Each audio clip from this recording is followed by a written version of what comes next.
There's a force inside you, not made of flesh or bone, but of the very fabric of your thoughts and your interpretations. It's an architect, meticulously crafting the world you live in, day by day, moment by moment. This architect doesn't deal in blueprints and hammers. It works with the raw materials of your perceptions, your judgments, and your beliefs.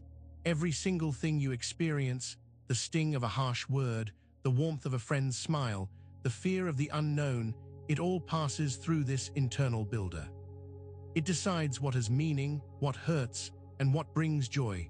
It is the silent constructor of your inner universe, and this architect is incredibly powerful, often more so than we realize. It can take a neutral event and transform it into a profound crisis, or it can soften the blow of genuine misfortune, making it bearable. It's the difference between feeling utterly defeated by a setback and seeing it as a temporary redirection. This unseen force is the lens through which you view everything, shaping your emotional weather and dictating your responses. Before we can even begin to understand our control, we must first acknowledge this incredibly active, always working builder within. But how does this architect truly operate, and what are the fundamental building blocks it uses? To truly harness this internal power, we need to understand its foundational principles, the very first tools this architect uses to construct our perceived reality. Understanding these fundamentals is the absolute first step toward not just recognizing this power, but learning to guide it. The Stoics, those ancient philosophers who peered so deeply into the human condition, uncovered a profound truth. There's a fundamental distinction between what is genuinely yours and what merely seems to be. Think about it. We spend so much of our lives chasing things, accumulating possessions, seeking approval, striving for status. But how much of it truly is under our command? We might own a house, but can we control the weather that threatens it or the market that dictates its value?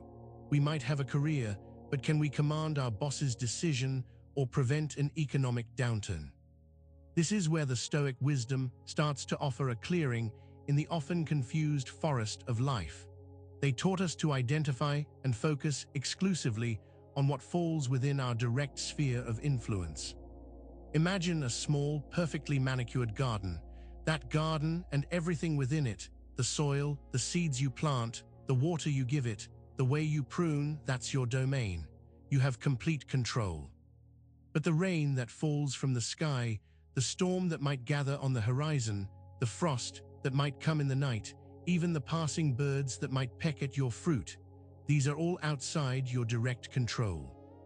This principle isn't about giving up on life or becoming passive. Quite the opposite. It's about redirecting your energy with laser precision, investing effort where it yields genuine results, and freeing yourself from the torment of struggling against the uncontrollable. It's about recognizing that true power lies not in managing the external world, but in mastering your own internal world. But this realization often brings a difficult question to the surface. Why do we fight so hard to hold on to things that will inevitably slip through our fingers? We cling to things like a drowning person clutches a piece of driftwood. It's the car we painstakingly saved for. It's the reputation we've built, brick by agonizing brick. It's the relationship we've poured our hearts into. It's even the way we think others should behave. We develop a fierce sense of ownership over these external factors, weaving them into the very fabric of our identity. This is mine, we declare, with a conviction that borders on defiance. But what are we really owning? Consider your most prized possession, a beautiful piece of art perhaps. You bought it, you display it, you feel a sense of pride.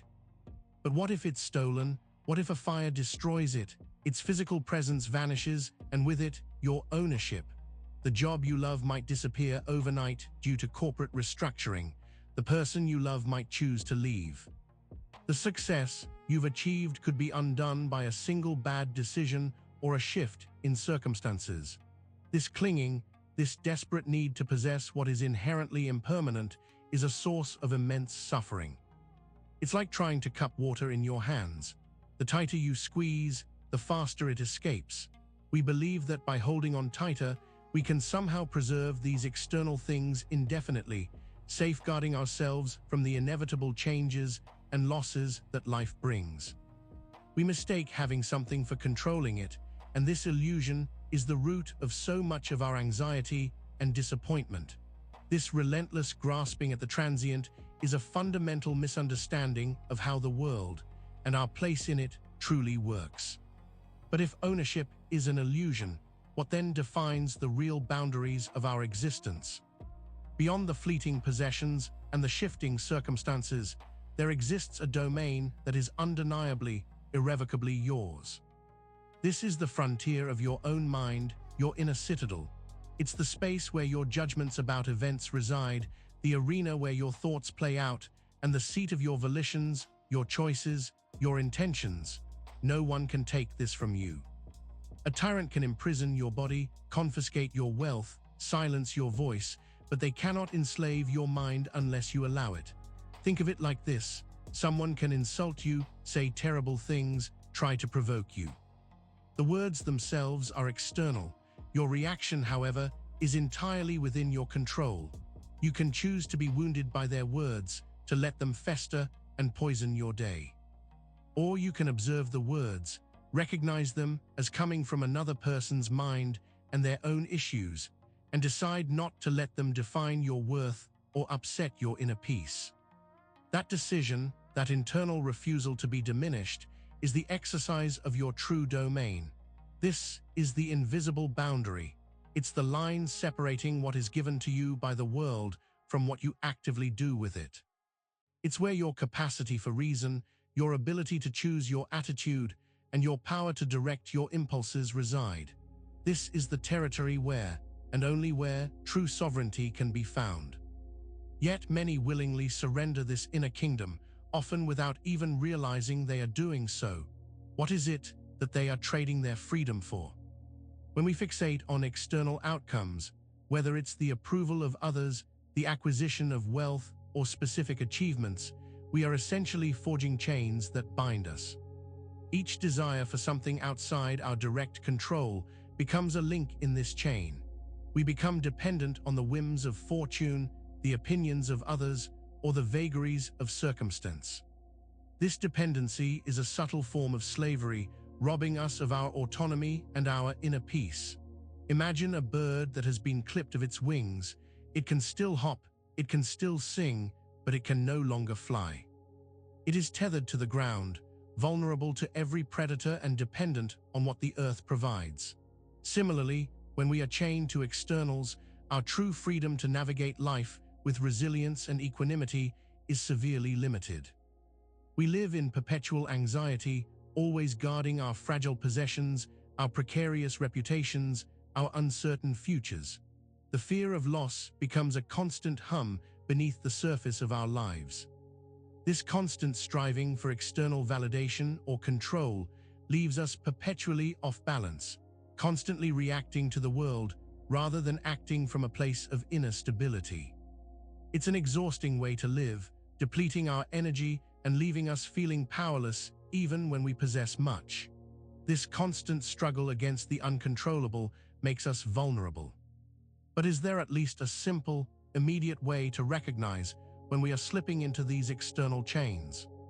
There's a remarkably simple, yet profoundly powerful question that the Stoics would use to cut through the fog of attachment and external dependency. It's a question that can bring you back to your true domain in an instant, regardless of the external circumstances. When you feel yourself becoming agitated, anxious, or frustrated by something happening around you, pause, take a breath. And then ask yourself this: is this within my control? It sounds almost too simple, doesn't it? Yet, its effectiveness lies in its stark directness. If the answer is no, if the situation, the person's behavior, the outcome is something you cannot directly influence or change, then you know with absolute certainty that your struggle is misplaced. Your distress is a signal that you are expending energy fighting against the inevitable. The outcome does not depend on your will, so your emotional turmoil over it is unproductive, even harmful. This question immediately highlights the futility of worrying about or becoming emotionally invested in things that are outside your sphere of influence. It separates the actionable from the unchangeable, allowing you to focus your precious mental and emotional energy on precisely where it will have a real impact. Your own thoughts, judgments, and actions. It's a mental reset button, but recognizing this is one thing. Actually applying this boundary in our daily lives in perhaps a less abrupt way is another challenge entirely. What does that gentle, more deliberate drawing of lines look like? While the direct question, "Is this within my control?" is powerful, sometimes life demands a more nuanced approach than an immediate yes or no. This is where the gentle delimit comes into play, a way of drawing boundaries around our concerns and efforts without the harshness of outright rejection or the anxiety of being overwhelmed. It's about making a conscious, quiet decision to focus your energy where it matters and to release what does not. Instead of a blunt, "I can't do anything about this," try a more considered internal statement like, "This is an external circumstance. I will acknowledge it, I will not fight it, and I will focus my efforts on my response to it." It's a subtle shift, like softening the edges of a sharp object. You're not ignoring the external reality, but you are choosing not to let it dictate your inner state. You're creating a small, internal space that remains untouched by the storm raging outside. This practice involves a recognition that while you cannot control the event, you absolutely can control your interpretation and your action in response to it. It's about training yourself to see the event as a thing that has happened and then directing your attention back to yourself. What is my role here? What is the wise and rational thing for me to do, given my capacity for action and judgment? This gentle delimiting is a continuous, conscious effort to protect your inner peace. But what happens when the external world, with all its demands, actively tries to invade this carefully guarded space? There are days, aren't there, when it feels like the entire world is leaning in, demanding your attention, your energy, your compromise. A crisis at work erupts. A family member needs urgent help. Unexpected bills land on your doorstep. Friends, colleagues, even strangers seem to have an endless stream of needs and opinions that they feel entitled to project onto you. It's a relentless pressure, a constant barrage that threatens to shatter your inner calm. In these moments, the idea of a gentle delimit can feel like a distant, almost laughable luxury. The sheer force of external demands can sweep away your intentions like a tidal wave. You might find yourself agreeing to things you don't have the capacity for, taking on burdens that aren't yours, or feeling obligated to respond to every urgent plea. It's easy to get caught in the undertow, to lose sight of your own inner boundaries as you desperately try to appease the clamor from without. This is precisely the time when the Stoic philosophy offers not just comfort, but a practical strategy for survival, a way to build an unbreachable fortress within. It's about recognizing that while the external world may press in, the most crucial battleground is always your own mind. But building such a defense requires more than just clever questions and gentle demarcations. It demands the construction of a true sanctuary within. How is this inner fortress actually built and maintained? The Stoic fortress isn't built with stone and mortar, but with the unshakable principles of reason, virtue, and self-awareness. It's a defensive structure for the mind, designed to withstand the onslaught of external pressures, perceived injustices, and the chaos of life. At its core, this fortress is constructed from two key elements: impregnable judgment and unwavering intention. Your judgment is the gatekeeper. It decides what information is allowed in and what is dismissed. When something happens, a setback, a criticism, an unexpected demand, your judgment determines whether you label it a catastrophe or an inconvenience, a personal attack or a neutral event filtered through another's perspective. A strong Stoic judgment assesses situations objectively, stripping away emotional embellishments and focusing on the facts. It doesn't allow fear or anger to dictate its evaluation. Your intention, on the other hand, is the unwavering will that directs your actions from within that fortress.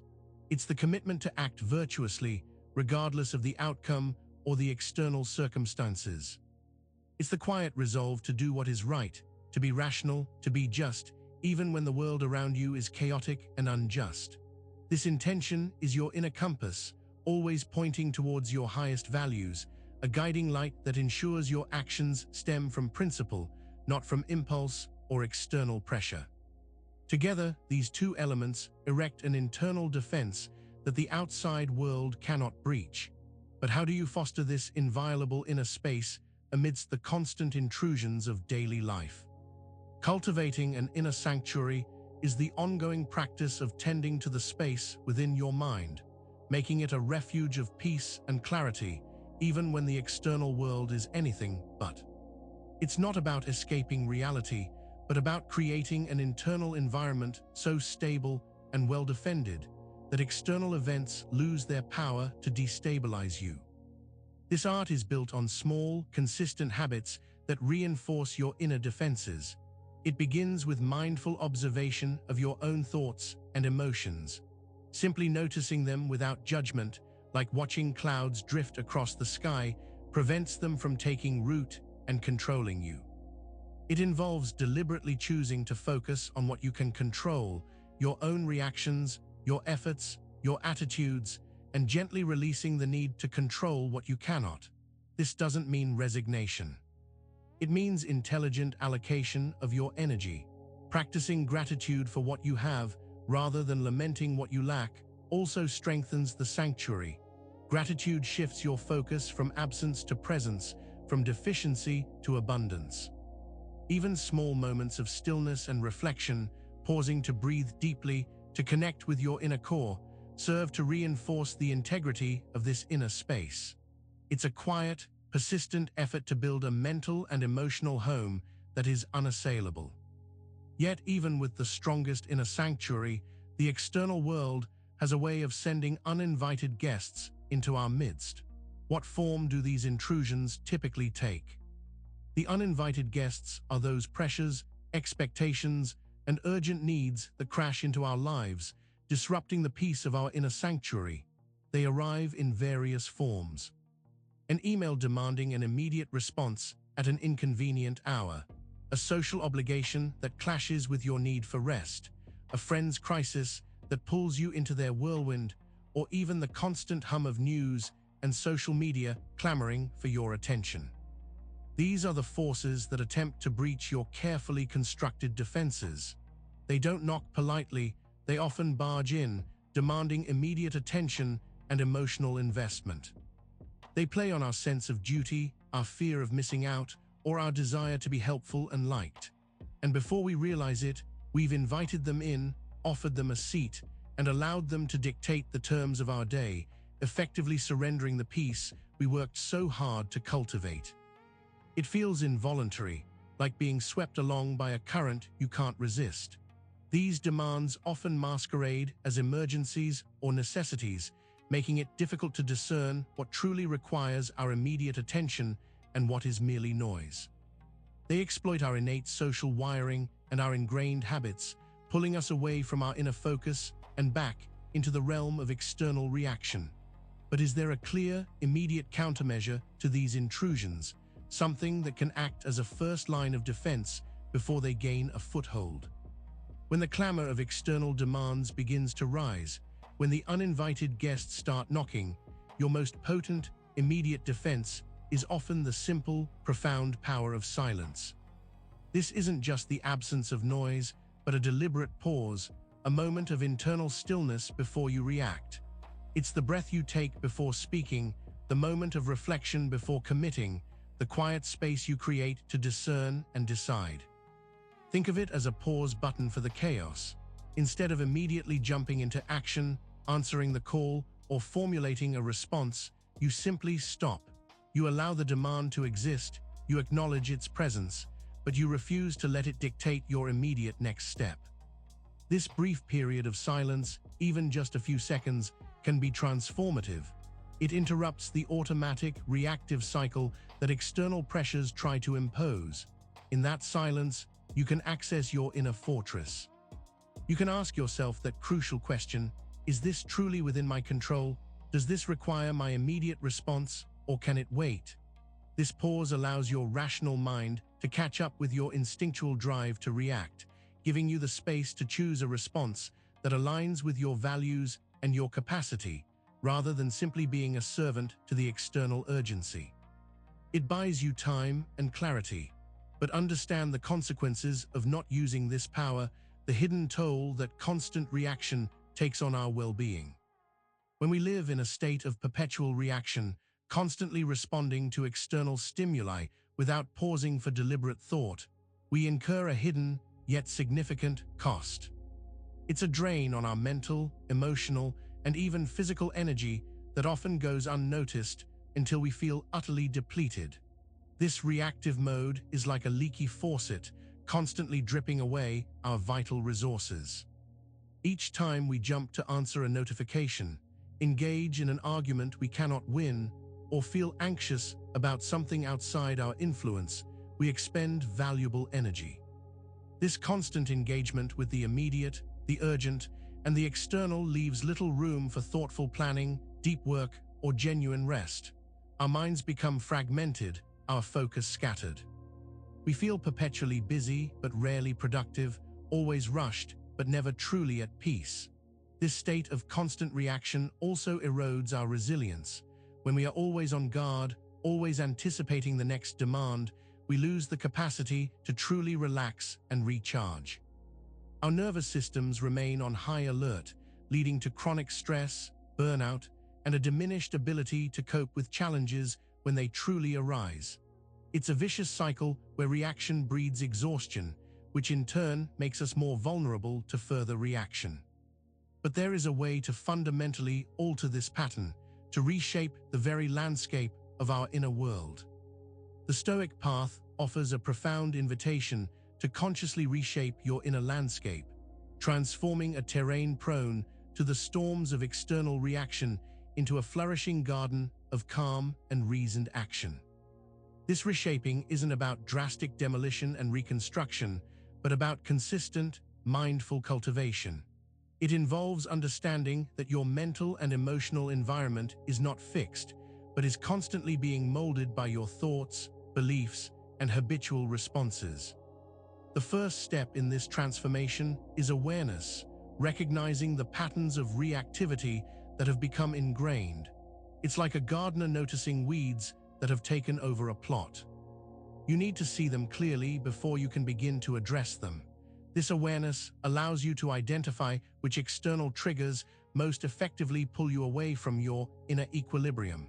Is it criticism, unsolicited advice, unexpected delays? Once these patterns are recognized, the work becomes about planting new seeds. Instead of reinforcing old, reactive habits, you deliberately cultivate new responses.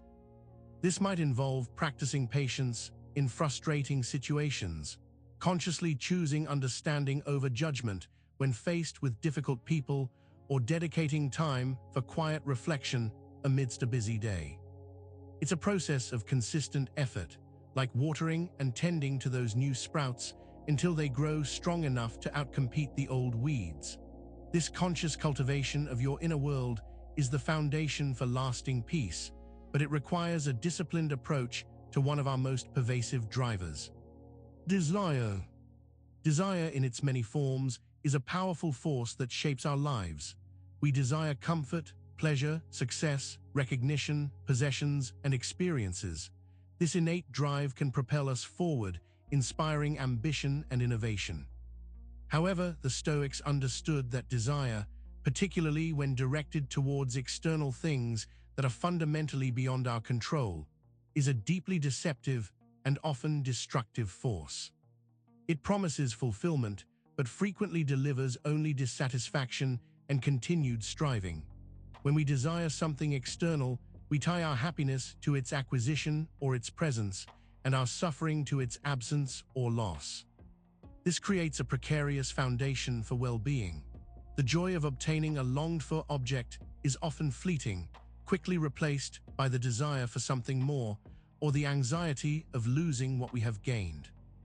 This insatiable appetite, this relentless pursuit, can leave us perpetually chasing a horizon that continually recedes.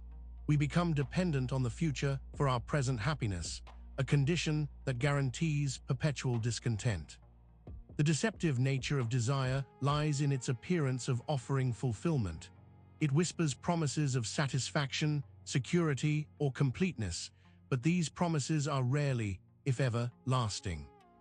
It's like a mirage in the desert, offering the illusion of an oasis that never truly quenches thirst. Recognizing this deceptive quality is the first step towards disarming its power over us. But what is it that desire truly steals from us, and how is it unmasked? Desire, especially when unchecked and fixated on externals, is a master thief. Its primary plunder is your inner peace. It steals your contentment by constantly presenting you with what you lack. It pilfers your present joy by whispering that happiness lies in some future attainment. It robs you of your freedom by making your emotional state dependent on the uncertain whims of fortune and the actions of others. Ultimately, it is the thief that leaves you feeling perpetually empty, always wanting more. To unmask this thief, one must carefully observe the pattern of their own dissatisfactions. When you feel a pang of yearning, a sense of lack, or a gnawing dissatisfaction, pause and investigate its source. Is it a genuine need for survival or well-being, or is it a manufactured longing, amplified by external influences, by comparison, or by the belief that something external will finally make you complete? Many of our desires are not truly our own, but are adopted from society, from advertising, from the perceived experiences of others. When you can trace the lineage of a desire back to its true source, often a yearning for security, belonging, or meaning that is being misdirected towards external objects or outcomes, you begin to see the illusion. You start to recognize that the peace you believe will come from acquiring that desire is a phantom, a promise that will never truly be kept. But this realization often leads to a confrontation with an even more fundamental aspect of unsatisfied desire: its seemingly boundless nature. At the heart of many unfulfilled desires lies a deep, often hidden hunger. This isn't a hunger for food, but a hunger for something more fundamental, a sense of completeness, security, or validation that we mistakenly believe can be found in external things. This hunger, when directed towards possessions, status, or fleeting pleasures, is a ravenous beast that can never be truly sated. It's a perpetual cycle of wanting, acquiring, and then wanting again. Each time we satisfy a desire, the brief moment of pleasure is quickly overshadowed by the reawakening of this deeper hunger. We might achieve a goal, buy a new item, or gain a moment of recognition, but the feeling of emptiness soon returns, prompting us to seek the next fix. This constant pursuit, this chasing after a sense of satisfaction that always remains just out of reach, is the hallmark of a hunger that is fundamentally misdirected. We are trying to fill a spiritual or emotional void with material or superficial means, a strategy that is doomed to fail.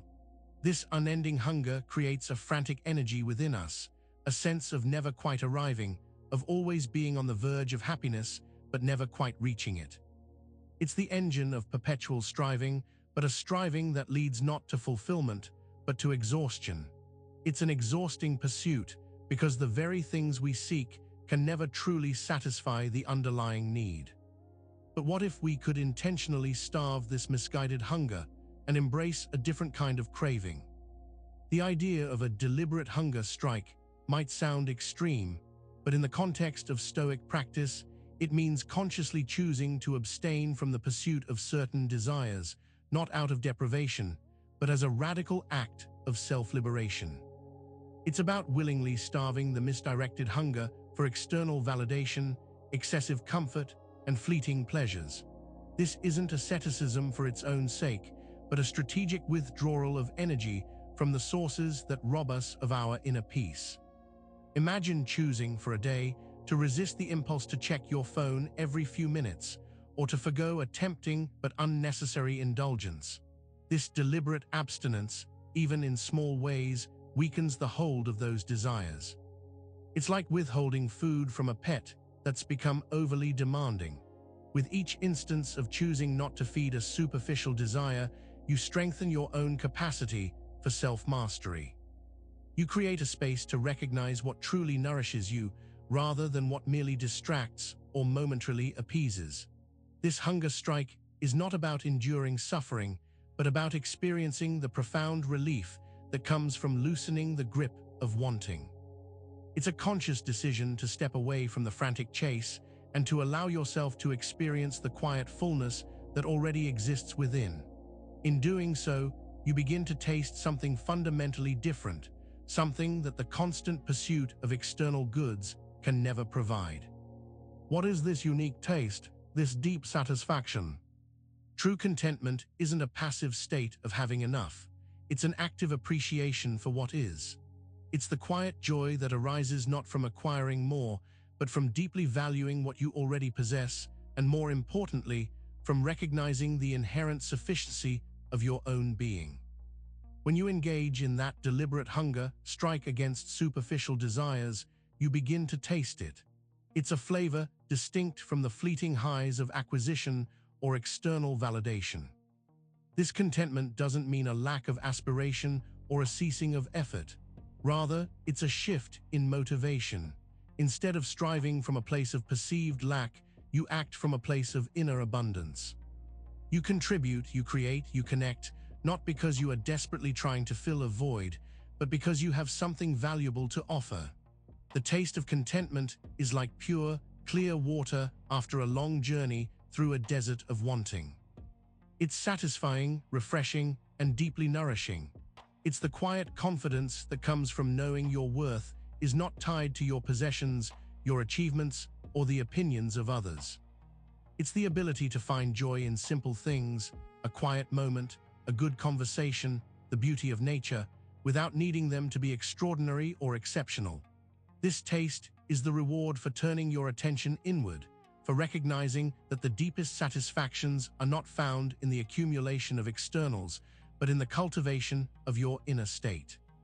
But even with this newfound taste, the human mind is a complex place, often haunted by what might be.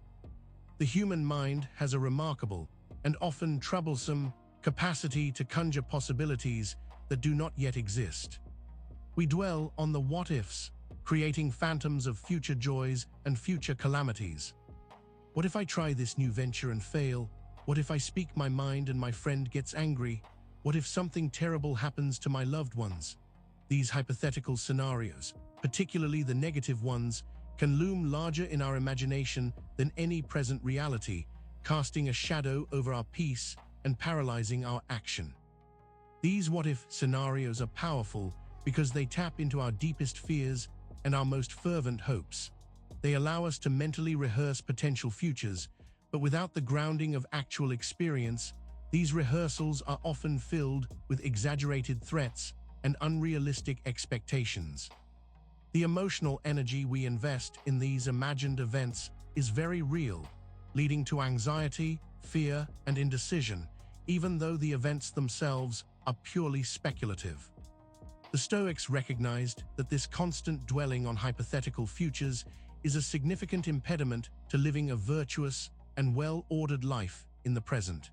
It's like trying to navigate a ship by constantly staring at the horizon, never looking at the waves immediately around you or the helm in your hands. This focus on the unmanifested future pulls us away from the only domain where we truly have power, the present moment and our actions within it. But what does it mean to truly embrace the not yet real, and why is that understanding so crucial? To truly embrace the unimaginable is to acknowledge that much of what we experience is temporary, fluid, and subject to change beyond our control. It means accepting that the future is not a fixed destination, but an unfolding process, and that the current state of affairs will eventually give way to something new. This is not about morbid fascination with the end of things, but about a profound understanding of impermanence that liberates us from the illusion of security built on present circumstances. When we embrace the unimaginable, we begin to loosen our grip on the way things are right now. We recognize that the good times will eventually pass, and that, crucially, the difficult times will also eventually pass. This acceptance of impermanence can be deeply freeing. It takes the sting out of inevitable loss and diminishes the overconfidence that can come with present success. It fosters a sense of perspective, reminding us that our current reality is just one chapter in a much larger story. This embrace also prepares us to face the unexpected. By contemplating what could happen, not with crippling fear, but with rational consideration, we can develop a more robust inner resilience. It allows us to see potential disruptions not as catastrophic failures, but as opportunities for growth and adaptation. This is a fundamental aspect of Stoic preparation, to mentally rehearse not just for success, but for the inevitable challenges that lie ahead by truly contemplating what is possible. However, this contemplation of the future can easily become an obsession if not anchored properly. While dwelling excessively on what-ifs can be paralyzing, the Stoic approach encourages us to consider the future as a present concern, not as a source of anxiety, but as a call to preparation. This means actively thinking about what might lie ahead, not to predict it with certainty, but to assess how we might best navigate potential challenges and opportunities with virtue and reason. It's about bringing foresight into the present moment, making it a tool for empowerment rather than a breeding ground for fear. This present consideration of the future involves asking different types of questions.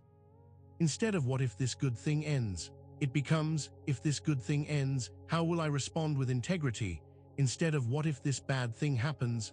it becomes "if this bad thing happens, what are the most rational and virtuous steps I can take to address it?" It's a proactive stance, aligning our present actions with the possibility of future events. By making the future a present concern in this engaged, yet detached manner, we are essentially building our inner resources now. We are strengthening our capacity for resilience, our ability to adapt, and our commitment to virtuous action, regardless of what the future may bring. This proactive preparation ensures that when the unpredictable inevitably occurs, we are not caught entirely off guard nor overwhelmed by fear, but are instead equipped to face it with a steady mind. Yet, even with this preparation, unseen dangers can still emerge. The most dangerous storms are often the ones we don't see coming. These are the unseen dangers, the subtle corrosive effects of our own unchecked habits, the gradual erosion of our principles, the creeping influence of negative thought patterns, or the unforeseen consequences of seemingly minor choices.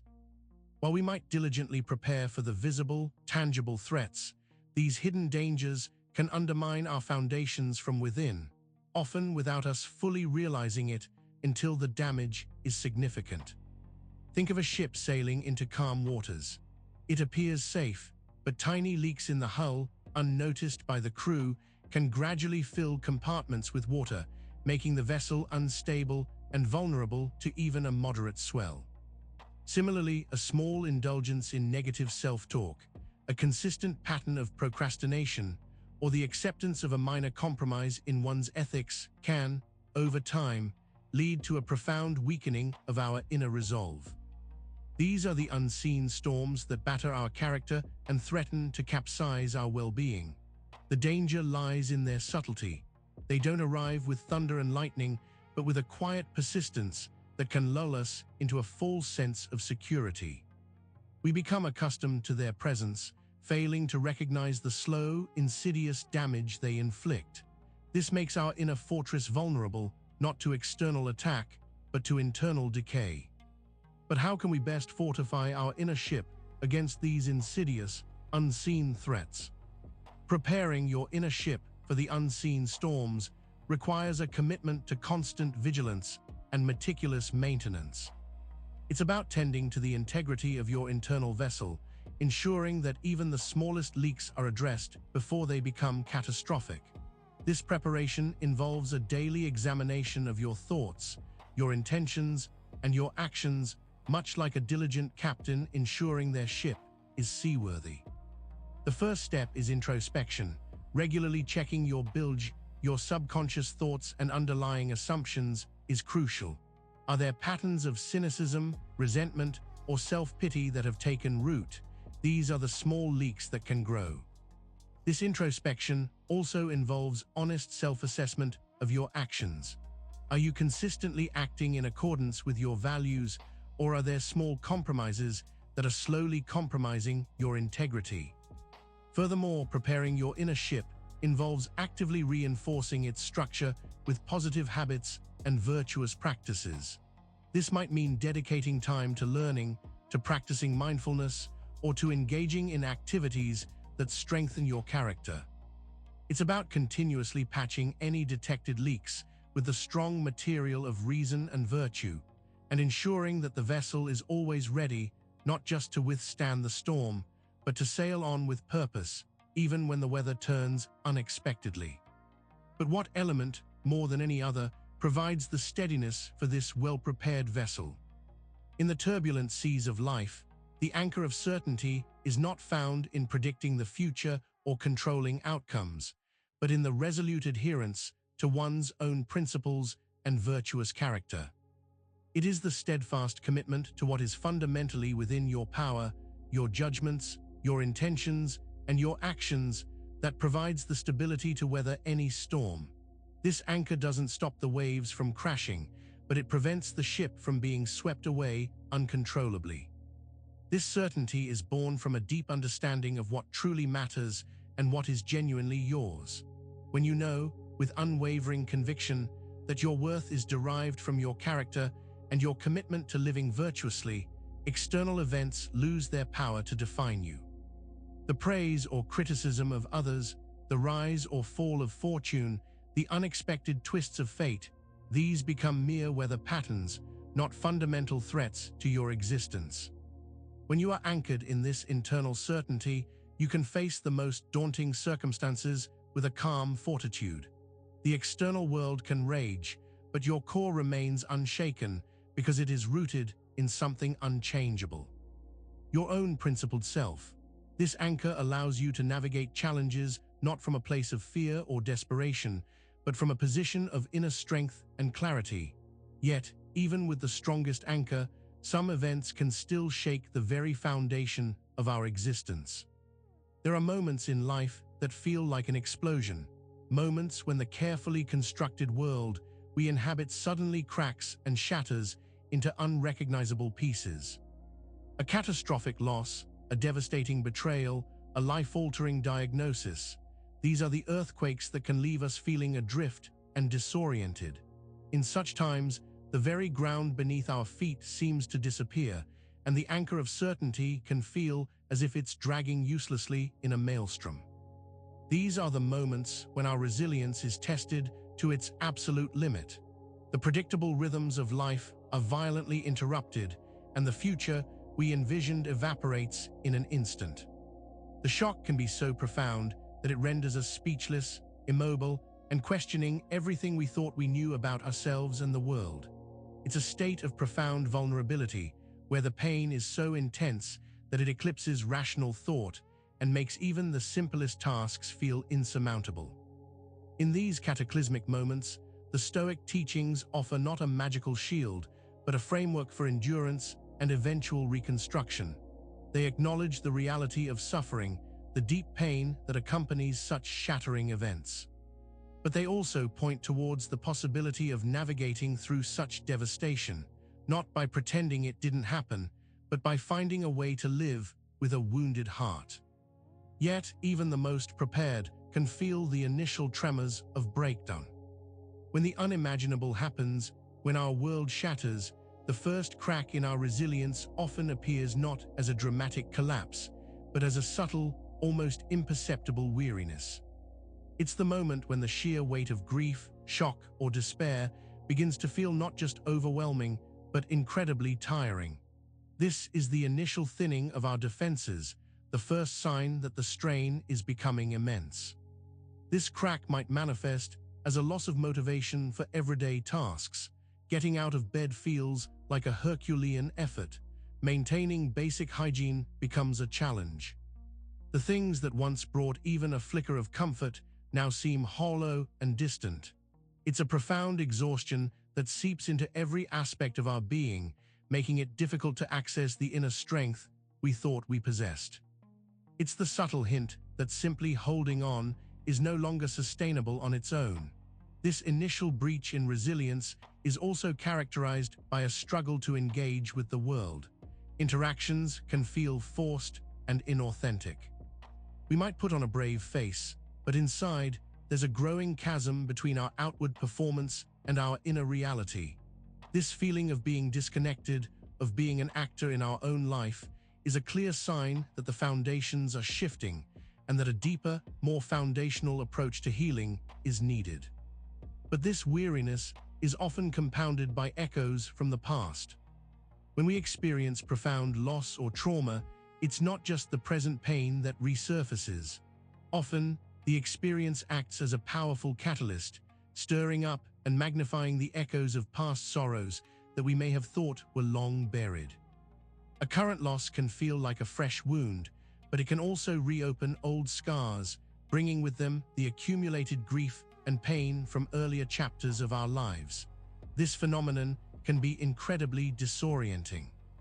You might find yourself unexpectedly overwhelmed by sadness over events that happened years ago, or feeling a disproportionate degree of pain that seems to extend beyond the current crisis. It's as if the current suffering has unlocked a Pandora's box of older emotional burdens. The echoes amplify the present agony, making it feel even more unbearable. This is why resilience is not just about enduring the immediate blow, but about developing the capacity to process and integrate past wounds alongside present ones. The Stoics understood that these echoes are not to be ignored, but to be understood. They are part of the tapestry of our lives, and confronting them, rather than trying to suppress them, is part of the process of truly healing and rebuilding. However, simply repairing the damage is not enough. What is needed is a complete reconsideration of what we are building upon. When our world shatters, simply trying to repair the cracks is often insufficient. The old structure, however familiar and comfortable, has proven itself to be vulnerable. What is needed is not just mending, but the laying of a new foundation, a re-evaluation of the core principles upon which we build our lives. This is a process of profound reconstruction, moving from reaction to a proactive creation of a more resilient self. This new foundation isn't built on the shifting sands of external validation or the transient nature of possessions. Instead, it is laid upon the bedrock of inner virtue, reason, and an authentic understanding of what is truly within our control. It involves a deliberate choice to orient oneself towards what is enduring and inherently valuable, rather than what is temporary and subject to fortune. It's a conscious decision to build a life that is not merely comfortable, but robust and meaningful. This process requires courage, for it means letting go of old certainties and embracing the unknown. It involves a willingness to examine deeply held assumptions and to rebuild one's identity from the inside out. It's a journey of transformative change, where the lessons learned from the shattering experience inform the creation of something stronger, something that can not only withstand future storms, but can also flourish in their aftermath. Yet this rebuilding inevitably confronts us with a stark reality: the nature of loss itself. The truth about loss, whether it is the loss of a loved one, a cherished possession, a dream, or even a way of life, is often deeply unpleasant. It's not a neat or tidy process. It involves pain, grief, and a confrontation with our own vulnerability. We spend so much of our lives trying to avoid loss, to cling fiercely to what we have, that when it inevitably arrives, we are often ill-prepared for its raw, unvarnished reality. Loss fundamentally disrupts our sense of control and our expectations about how life should unfold. It forces us to confront the impermanence of all things, including our own existence and the existence of those we hold dear. The pleasant avoidance of this truth, which serves us perhaps in times of calm, crumbles when faced with the undeniable evidence of absence. It is uncomfortable because it challenges our deepest desires for permanence and security. Understanding this unpleasant truth is not about dwelling in misery, but about accepting the fundamental nature of existence. It's about recognizing that life is a constant flux of coming and going, of gaining and losing.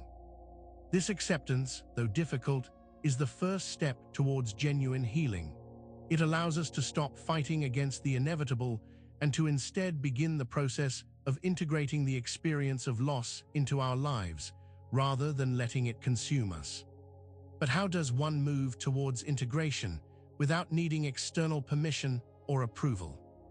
True letting go is an internal act. It is the profound release of attachment, not because someone else has given you permission, nor because you have reached a prescribed stage of grief, but because you have rationally understood that holding on is more painful than releasing. This gift of letting go, freely given to oneself, is a powerful act of liberation, unburdened by external judgment or validation.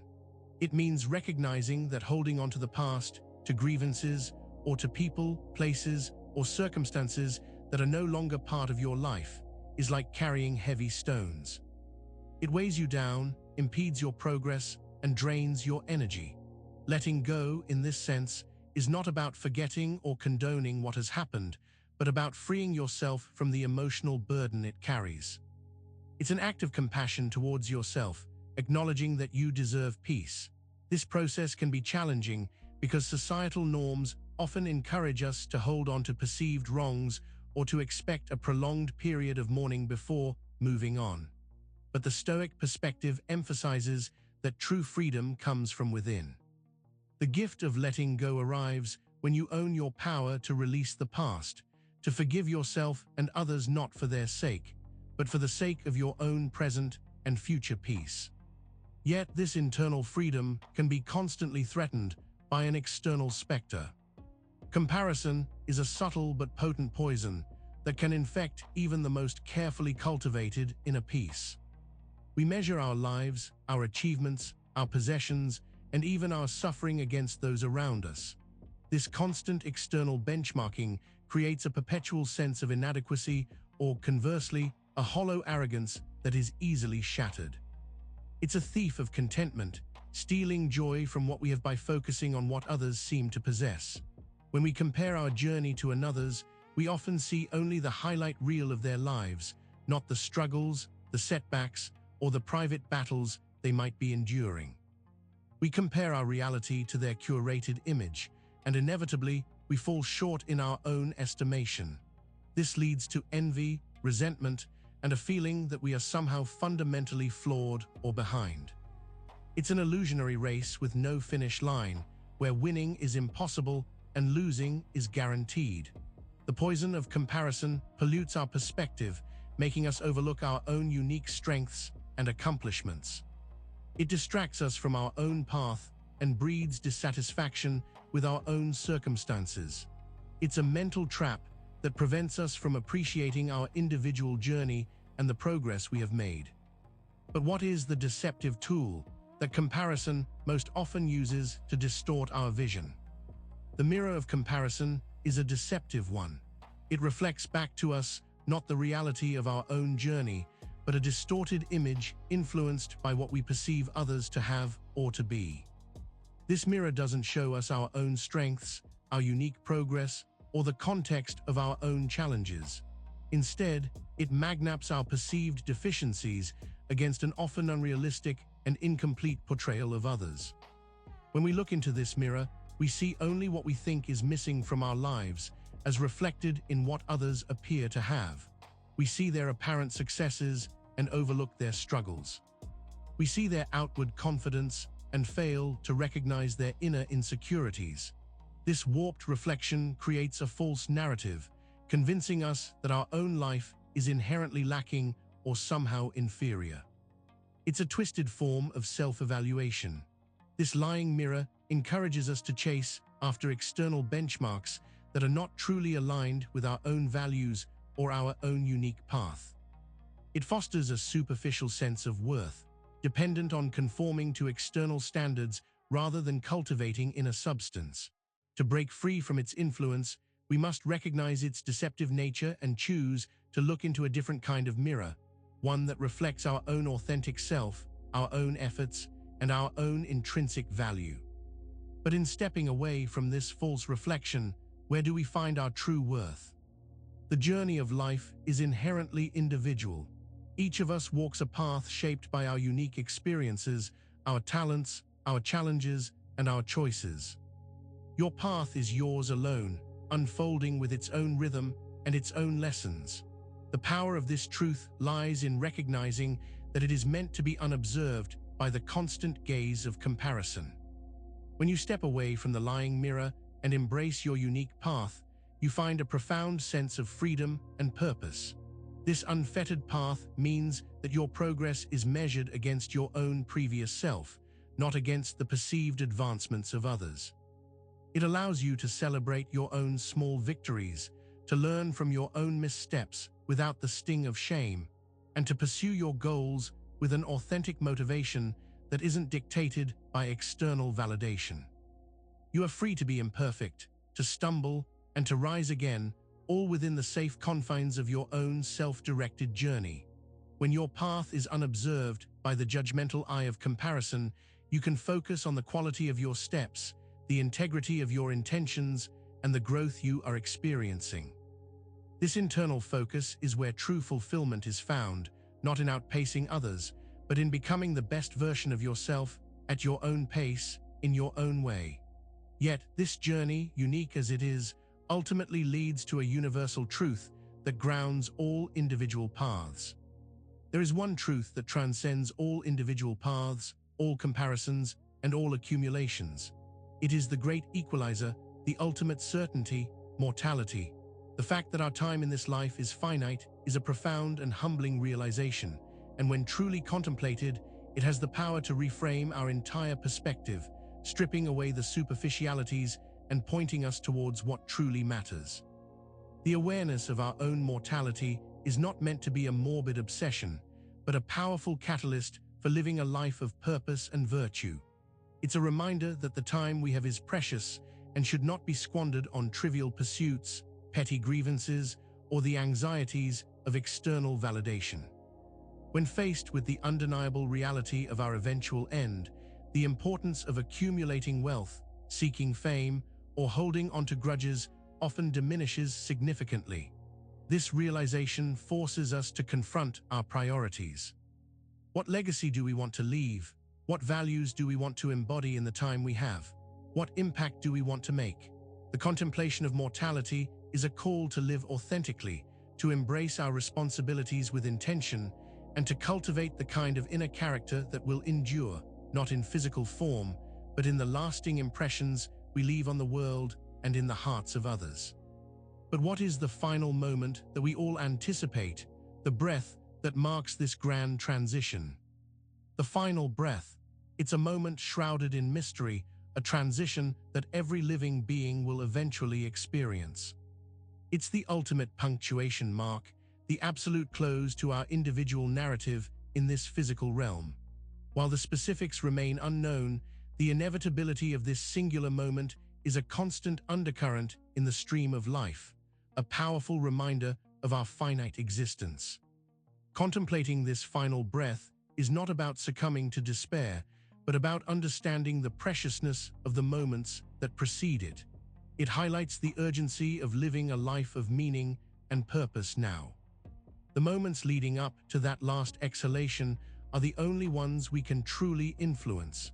They are the currency of our existence, and how we choose to spend them is the ultimate testament to our values. The thought of this final exhalation can be a powerful motivator to shed the trivial, to forgive readily, to love deeply, and to act with unwavering integrity. It encourages us to stop delaying our aspirations and to live fully, authentically, and virtuously. It's the ultimate deadline, prompting us to ask ourselves if we are truly living the life we want to live, with the time we have been given. This contemplation naturally leads to a daily practice. To truly integrate the awareness of mortality into our lives, it's not enough to consider it only in abstract philosophical moments. It requires a daily, conscious reminder. This isn't about morbid introspection, but about using the understanding of our finite existence as a powerful tool to shape our present actions and perspectives. It's about living each day as if it were a precious gift, precisely because it is. A simple practice is to begin each day by acknowledging that today might be your last. This isn't to induce fear, but to cultivate gratitude and urgency. What are the most important things I need to do or say today? Whom do I need to connect with? What virtues do I need to embody? This mental exercise immediately prioritizes what truly matters, cutting through the distractions and trivialities that often consume our attention. This daily reminder helps to dissolve attachments to things that ultimately cannot accompany us beyond this life. It encourages us to focus on building character, on nurturing meaningful relationships, and on contributing positively to the world. When we approach each day with the awareness of its precious finitude, we are more likely to live with intent, with gratitude, and with a deeper appreciation for the present moment. This invigorated present moment is fueled by a singular force. The present moment is the only arena in which we ever truly live, and its vitality is fueled by a clear understanding of our finitude and a conscious redirection of our efforts. When we accept that our time is limited, we are less likely to defer happiness to an uncertain future or to succumb to the inertia of habit. Instead, we are empowered to engage fully, to act with intention, and to make the most of the time we have. This fueling of the present is a deliberate choice to invest our energy wisely. It means recognizing that procrastination is a thief of the present, and that dwelling on past regrets or future anxieties robs us of the only time we have any agency. Instead, we can channel our efforts into virtuous actions, meaningful connections, and personal growth, knowing that these are the pursuits that will yield lasting fulfillment, regardless of external circumstances. By embracing the reality of our finite existence, we are liberated from the illusion that we have unlimited time to get around to it. This imbues our present actions with a sense of purpose and urgency. It allows us to be fully present, to savor experiences, and to pour our energy into what truly nourishes our soul, rather than being depleted by the pursuit of fleeting or external rewards. However, this focus on the present is often undermined by our expectations of how things should be. One of the most pervasive sources of suffering and a significant impediment to appreciating the present moment is the tyranny of how things ought to be. We often hold rigid expectations about how life, other people, and even ourselves should behave. When reality deviates from these ingrained mental blueprints, we experience frustration, anger, disappointment, and a sense of injustice. We become slaves to a personal ideology that frequently clashes with the messy, unpredictable nature of the world. This idealistic inflexibility is a form of mental resistance. We expect the weather to be pleasant, our loved ones to be always agreeable, obstacles to simply vanish, and the world to conform to our wishes. When this doesn't happen, we interpret it not as a simple fact of life, but as a personal affront or a fundamental flaw in the universe. This leads to a constant battle against reality, a draining and ultimately fruitless endeavor.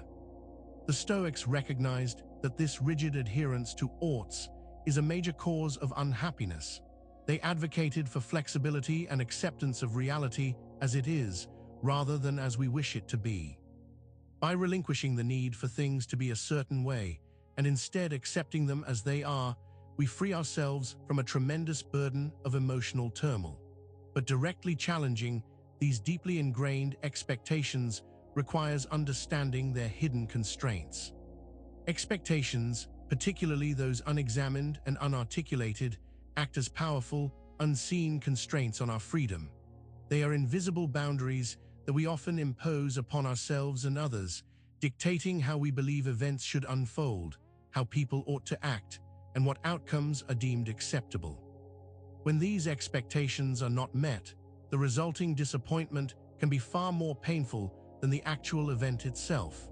These constraints can be so deeply ingrained that we don't even recognize them as expectations. We simply believe that things are a certain way or that certain outcomes are guaranteed. For example, an expectation that a difficult conversation will always go poorly can lead us to avoid it entirely or to approach it with such defensiveness that we practically ensure a negative outcome. An expectation that success will bring lasting happiness can lead to perpetual striving and disappointment when that happiness proves ephemeral. The danger of these unseen constraints is that they limit our perception and our potential for adaptation. We become so focused on the prescribed path that we fail to see alternative routes or to appreciate the unexpected gifts that might lie off the beaten track. Breaking free from these constraints requires conscious awareness and a willingness to question the assumptions that underpin our beliefs about how the world should operate. But what are we actually rewriting when we challenge these constraints? When we begin to challenge our ingrained expectations and confront the tyranny of how things ought to be, we are, in essence, rewriting the script of our own reality. We are moving from a passive performance dictated by pre-written roles to an active authorship of our experience. This rewriting is not about denying external reality, but about changing our internal narrative and our interpretive framework. Instead of viewing events through the lens of unmet expectations, we can consciously choose to interpret them through the framework of acceptance, understanding, and what is within our control. For instance, if we expected a project to go smoothly but encountered unexpected obstacles, our old script might read, "This is a disaster, it's unfair, my effort is wasted." The rewritten script, however, might read, "This is a challenge. What are the available solutions? How can I adapt and learn from this to achieve the best possible outcome given the circumstances?" This act of rewriting is a continuous process. It involves actively scrutinizing our thoughts and beliefs, identifying where they are based on rigid expectations rather than adaptable principles, and consciously substituting them with perspectives that foster resilience and inner peace. It's about transforming a narrative of grievance and frustration into one of agency and acceptance. And in this process of rewriting, we begin to align ourselves with a grander, more natural order. As we dismantle the rigid structures of our own expectations and rewrite the script of our immediate reality, we begin to perceive a larger, grander pattern at play, the unfolding of nature's plan. This isn't a predetermined destiny in the sense of a rigid fate, but rather the inherent order and tendency of the universe to move, to change, and to evolve. It's the natural flow of existence, which operates independently of our personal desires or preconceived notions. Observing this unfolding involves recognizing that events, both pleasant and unpleasant, are simply part of a larger, interconnected system. A storm clears the air, a drought eventually gives way to rain, and even in destruction, there is often the seed of new growth. Nature doesn't operate on our timetable or according to our preferences. It follows its own cycles, its own principles, its own inherent logic. By aligning ourselves with this unfolding, we relinquish the exhausting struggle against the inevitable. We begin to understand that our own well-being is best served not by fighting against the natural currents of life, but by learning to navigate within them. This requires a shift from a mindset of forceful imposition to one of sensitive attunement. This attunement is the essence of true wisdom. The practice of aligning with the flow means consciously choosing to move in harmony with the natural unfolding of events, rather than stubbornly resisting them. It is about recognizing that much of life's struggle comes not from the events themselves, but from our internal battle against them. When we can learn to work with the currents of existence, rather than constantly fighting against them, we unlock a powerful sense of ease and efficacy. This alignment is not about passivity or resignation. It is an active engagement with reality, characterized by adaptability and a deep understanding of where our efforts can be most fruitful. It involves observing the direction of the flow, understanding the forces at play, and then gracefully adjusting our own course to move with, rather than against, these forces. Think of a skilled sailor who uses the wind to their advantage, rather than battling against it. When we align with the flow, we notice that obstacles often become opportunities. Challenges can be seen not as personal attacks, but as natural parts of the process. This cultivated perspective reduces friction, conserves energy, and allows us to achieve our goals more effectively and with less suffering. It fosters a sense of trust in the process of life itself. Yet, this seemingly simple act of flowing with nature can encounter a significant obstacle from within. While aligning with the flow sounds intuitive, there's a subtle yet persistent internal resistance that often prevents us from truly achieving it. This is the art of not forcing, the conscious decision to refrain from imposing our will rigidly where it is not aligned with the natural order of things. We often fall into the trap of believing that sheer force of will and aggressive pushing against external circumstances is the path to achievement. However, this often leads to burnout and frustration. The subtle art of not forcing involves recognizing when our efforts are creating more friction than progress. It means discerning between tenacious persistence in the pursuit of a virtuous goal and a stubborn, headstrong push that is banging against an immovable object. It's about understanding that sometimes the most effective action is to pause, to observe, or even to let go, rather than to relentlessly charge forward. This practice requires a sophisticated emotional intelligence. It means listening to the subtle feedback the universe provides, the signs that we are swimming against the tide, the moments when things simply aren't yielding. It involves a willingness to adapt, to reconsider our approach, and to trust that there may be a more effective, less confrontational path forward. Ignoring this subtle art leads to a buildup of internal friction. Beneath the surface of our conscious intentions, there often lies a hidden resistance within. This is the internal force that undermines our best efforts, sabotages our progress, and keeps us stuck in patterns we claim to want to break. It can manifest as procrastination, self-doubt, a sudden loss of motivation, or a pervasive sense of unease that prevents us from fully committing to our actions. This resistance is often deeply rooted in our habits and our subconscious beliefs. The hidden resistance within is the unconscious defense mechanism that may arise when we are pushing ourselves beyond our comfort zone, or when our conscious goals conflict with deeper, unacknowledged fears or desires. For example, someone might consciously desire career advancement, but a hidden resistance might stem from a subconscious fear of increased responsibility or a belief that they are not truly worthy of success. This internal conflict creates a powerful barrier to progress. Understanding this hidden resistance is crucial because it is often the primary obstacle to achieving our goals, even when we have clear intentions and are working with apparent effort. It's like an unseen anchor holding back a ship that appears to be sailing forward. Recognizing and addressing this internal friction is a key step in moving from a state of perpetual struggle to one of genuine forward momentum. But what is the most effective way to dismantle this deeply ingrained resistance? To break the chains of habitual resistance, we must employ a strategy that is both consistent and precise, much like chipping away at a stubborn stone. It's not about a single heroic effort, but about a series of deliberate, focused actions that gradually loosen the grip of these ingrained patterns. This involves understanding that resistance is often fueled by inertia and fear, and that consistent, small steps can be more powerful than grand, overwhelming gestures.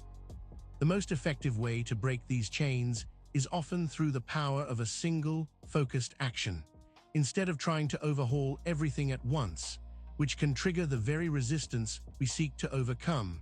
We identify one small, manageable step that directly opposes the habitual pattern.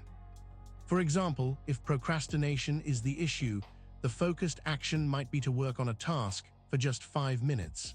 If self-doubt is the resistance, it might be to replace one negative self-talk with a neutral observation.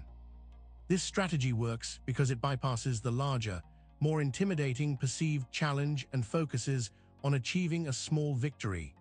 Each time we successfully take this focused action, we create a micro-momentum, a tiny win that builds confidence and weakens the resistance. It's about creating a new habit, one small step at a time, until the chains of the old, resistant pattern begin to rust and break. But what happens in those moments when the inner voice of doubt grows loudest, threatening to overwhelm these small victories? There will be moments, even when we are taking small, focused steps, when doubt whispers loudest.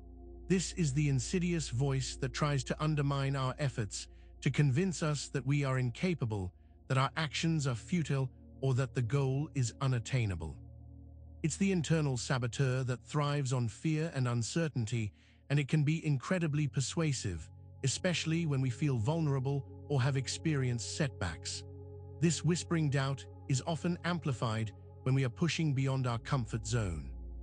The very act of growth and change can trigger primal fears of the unknown and the potential for failure. The doubt doesn't necessarily stem from a rational assessment of the situation. It often arises from a deeper instinctual discomfort with disruption and uncertainty. It's the voice that says, "Stay where it's safe, don't risk it." When doubt whispers loudest, it's crucial to remember that it is a feeling, not a fact. It is a psychological phenomenon, not an objective judgment of our capabilities. Recognizing this is the first step in disarming its power. The Stoic approach here is not to eliminate doubt, which is often impossible, but to acknowledge its presence, understand its origins, and then choose to act despite it, grounding our actions in a more reliable foundation. What is this more stable bedrock upon which we can stand firm? When doubt whispers its loudest, the most reliable anchor we have is the foundation of rationality.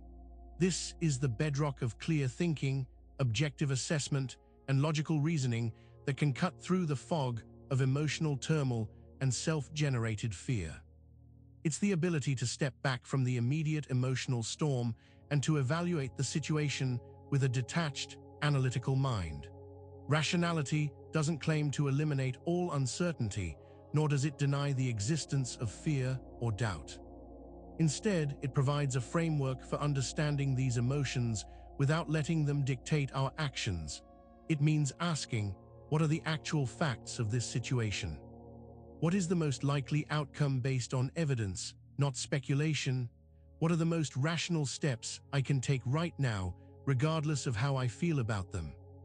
By grounding ourselves in rationality, we can recognize that doubt is often a reflection of our own internal state, not an accurate prediction of external reality. We can see that fear is a natural response, but it doesn't have to be incapacitating. This reliance on reason allows us to make choices based on wisdom and principle, rather than on fleeting emotions or the persuasive whispers of fear. Yet, even with rationality as our guide, navigating the complexities of life often requires more than just logic alone. In the midst of life's inevitable storms, rationality provides the map, but it is our inner compass that guides us true. This compass is our innate sense of what is right, our moral intuition, and our alignment with core virtues like justice, courage, temperance, and wisdom. It's the quiet, internal knowing that directs us towards ethical and meaningful action, even when the external landscape is chaotic and confusing. While rationality helps us to analyze the situation and understand our options, the inner compass helps us to choose the best path, the one that aligns with our deepest values. It's what prompts us to act with integrity even when it's difficult, to show compassion even when we feel wronged, or to persevere when logic might suggest retreat. It's the voice of our conscience, tuned to the frequency of virtue. This compass is not always obvious. It needs to be consulted, trusted, and cultivated. It requires a willingness to listen to that quiet inner guidance, even when it contradicts our immediate desires or the pressures of the external world. In times of doubt and confusion, turning to this inner compass allows us to navigate with a sense of purpose and unwavering moral clarity, ensuring that our actions are not just rational, but also deeply aligned with who we aspire to be. But this inner clarity is often challenged by a pervasive illusion. One of the most persistent illusions that can cloud our inner compass and undermine our confidence is the illusion of external validation. We often fall into the trap of believing that our worth, our success, or our belonging is contingent on what others think of us, or on achieving certain external markers of approval. This constant seeking of validation from the outside world is a draining pursuit that can blind us to our own intrinsic value. When we are hooked on external validation, our emotional well-being becomes a plaything of public opinion. A compliment can send us soaring, while a perceived slight can send us plummeting. We tailor our actions, our words, and even our beliefs to gain favor, becoming chameleons who adapt to whatever environment seems most likely to grant approval. This is not living authentically, it is performing for an audience. The illusion lies in the belief that this external approval is the source of true satisfaction or security. In reality, it is ephemeral and unreliable. True fulfillment comes from an internal source, from a deep-seated self-acceptance and a commitment to living in accordance with our own values. When we stop seeking validation from others, we can finally hear the whisper of our own true worth.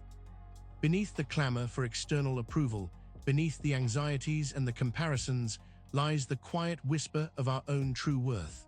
This is an inherent value that exists not because of what we do or what others think of us, but simply because we are. It is a fundamental dignity that belongs to us, independent of any external achievement or recognition. This whisper is often drowned out by the louder demands of the ego and the societal pressure to constantly prove ourselves. We are conditioned to believe that worth must be earned, that it is tied to performance, status, or possessions. But the truth is far simpler. Your worth is not a commodity to be gained or lost. It is your birthright. Recognizing this inherent worth requires a shift in perspective. It means silencing the critical voices, both internal and external, that tell us we are not enough. It means cultivating self-compassion and acknowledging our own humanity with all its imperfections. When we finally learn to tune into this whisper, we discover a profound sense of peace and self-acceptance that is unshakable because it originates from within. This profound, internal understanding anchors us. To truly harness the power of your inherent worth, the Stoic path guides you to anchor your value firmly inward. This means consciously choosing to derive your sense of self-worth not from the fleeting opinions of others, nor from the accumulation of external achievements, but from the cultivation of your inner character and your commitment to living virtuously. It is a radical act of reclaiming your own esteem. When your value is anchored inward, external events lose their power to define you. Criticism, failure, or lack of recognition can sting, but they cannot fundamentally diminish your sense of who you are. Similarly, praise, success, or admiration, while pleasant, cannot inflate your ego or create an artificial sense of superiority. Your worth remains constant, unwavering, because it is rooted in something that cannot be taken away. This inward anchoring is a continuous practice. It involves regularly checking in with yourself, reaffirming your commitment to your values, and celebrating your own efforts and progress, irrespective of external outcomes. It means developing a strong internal dialogue of self-appreciation and self-compassion. When your value is anchored inward, you become resilient to the storms of external opinion and free to pursue a life of genuine meaning and purpose. Yet, even with this inner anchor, the external world continues to exert pressure.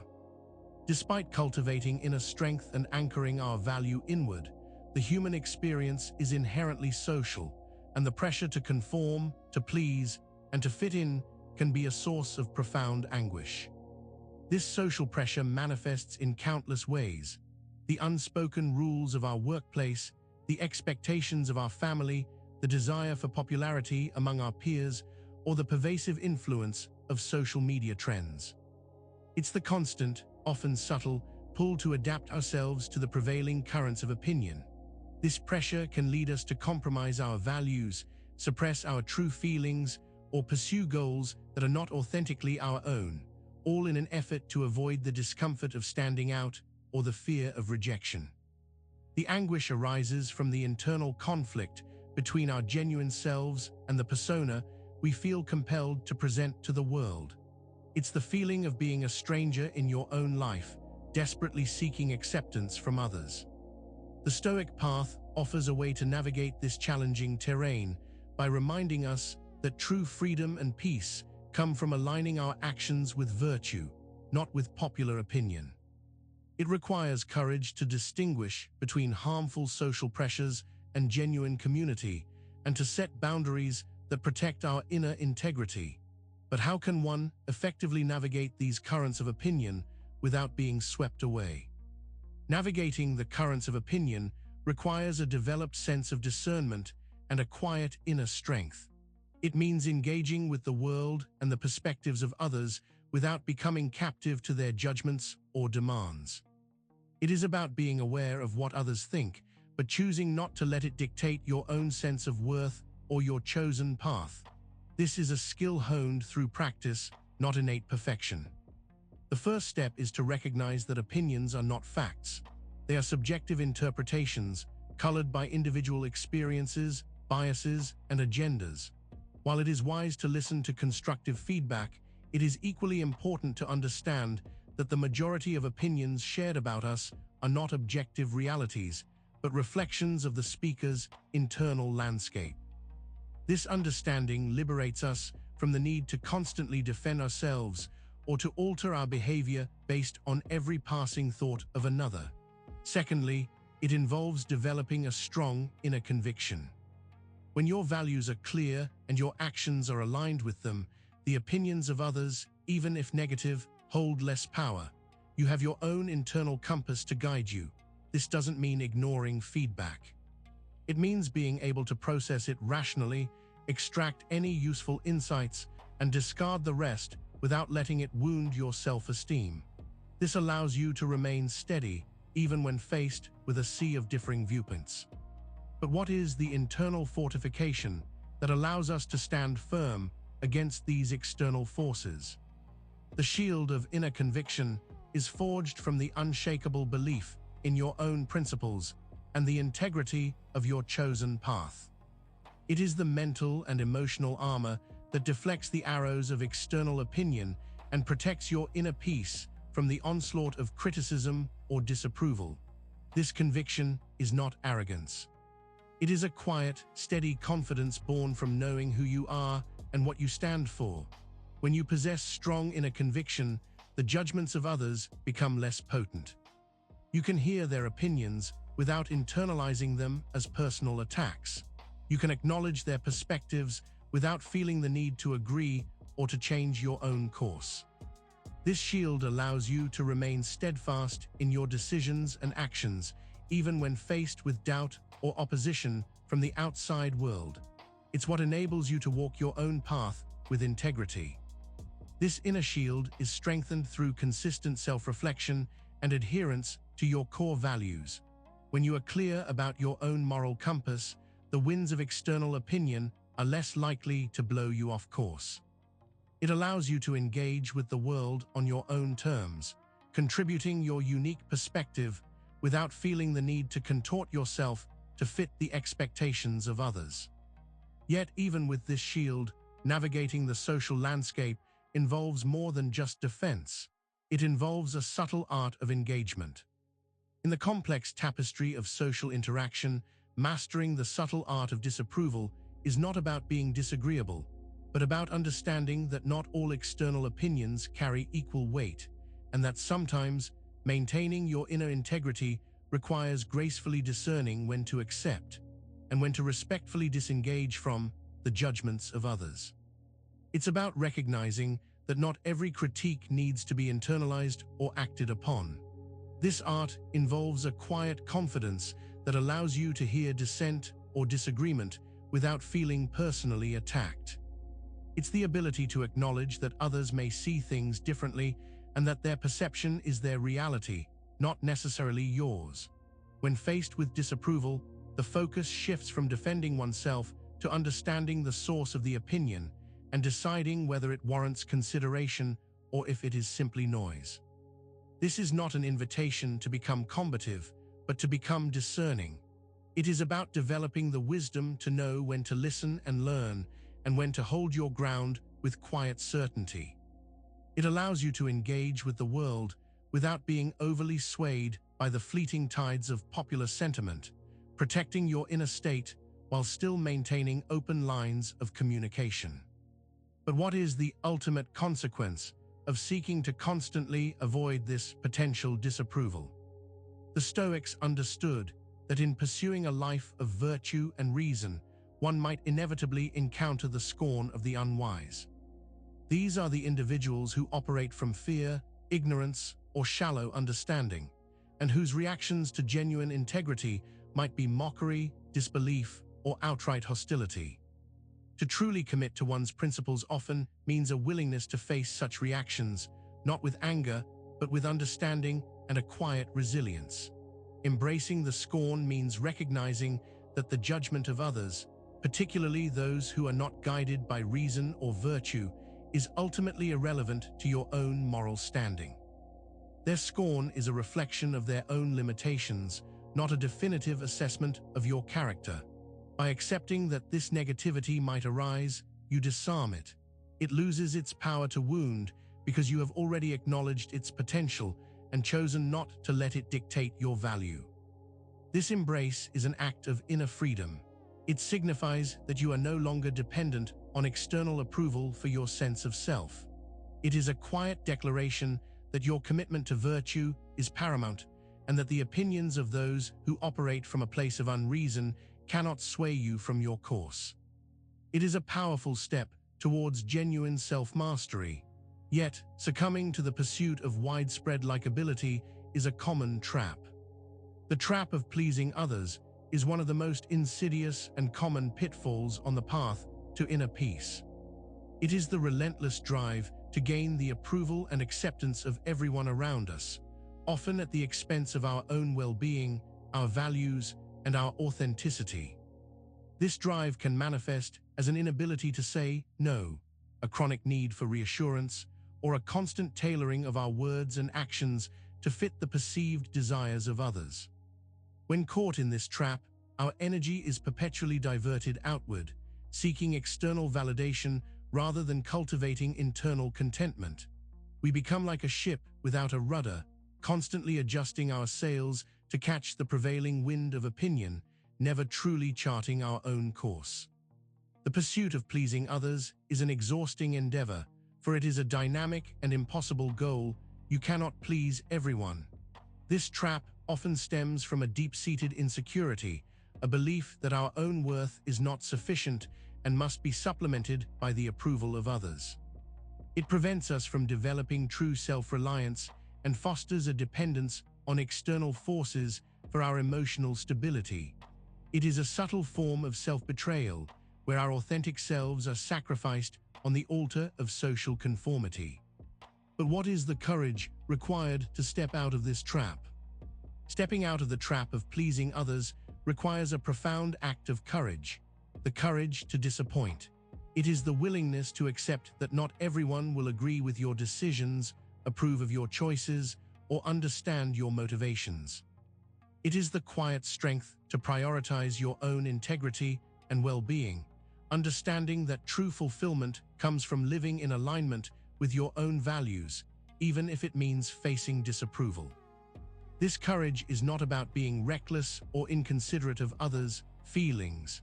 Rather, it is about recognizing that you have a primary responsibility to yourself to live a life of purpose and virtue.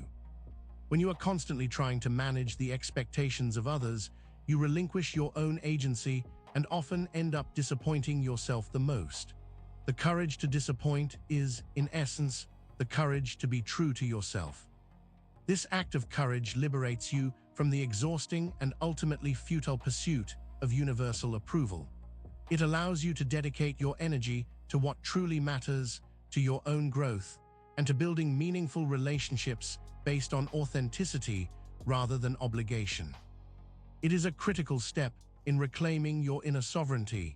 Yet, in choosing this path, one must be prepared for certain consequences. The relentless pursuit of popularity, the desire to be liked and admired by all, carries a significant, often unseen price.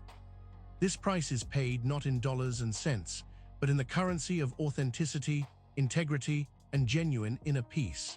When popularity becomes the primary goal, we often find ourselves compromising our values, suppressing our true selves, and living a life dictated by the ever-shifting winds of external opinion. The cost of popularity is the erosion of your individuality.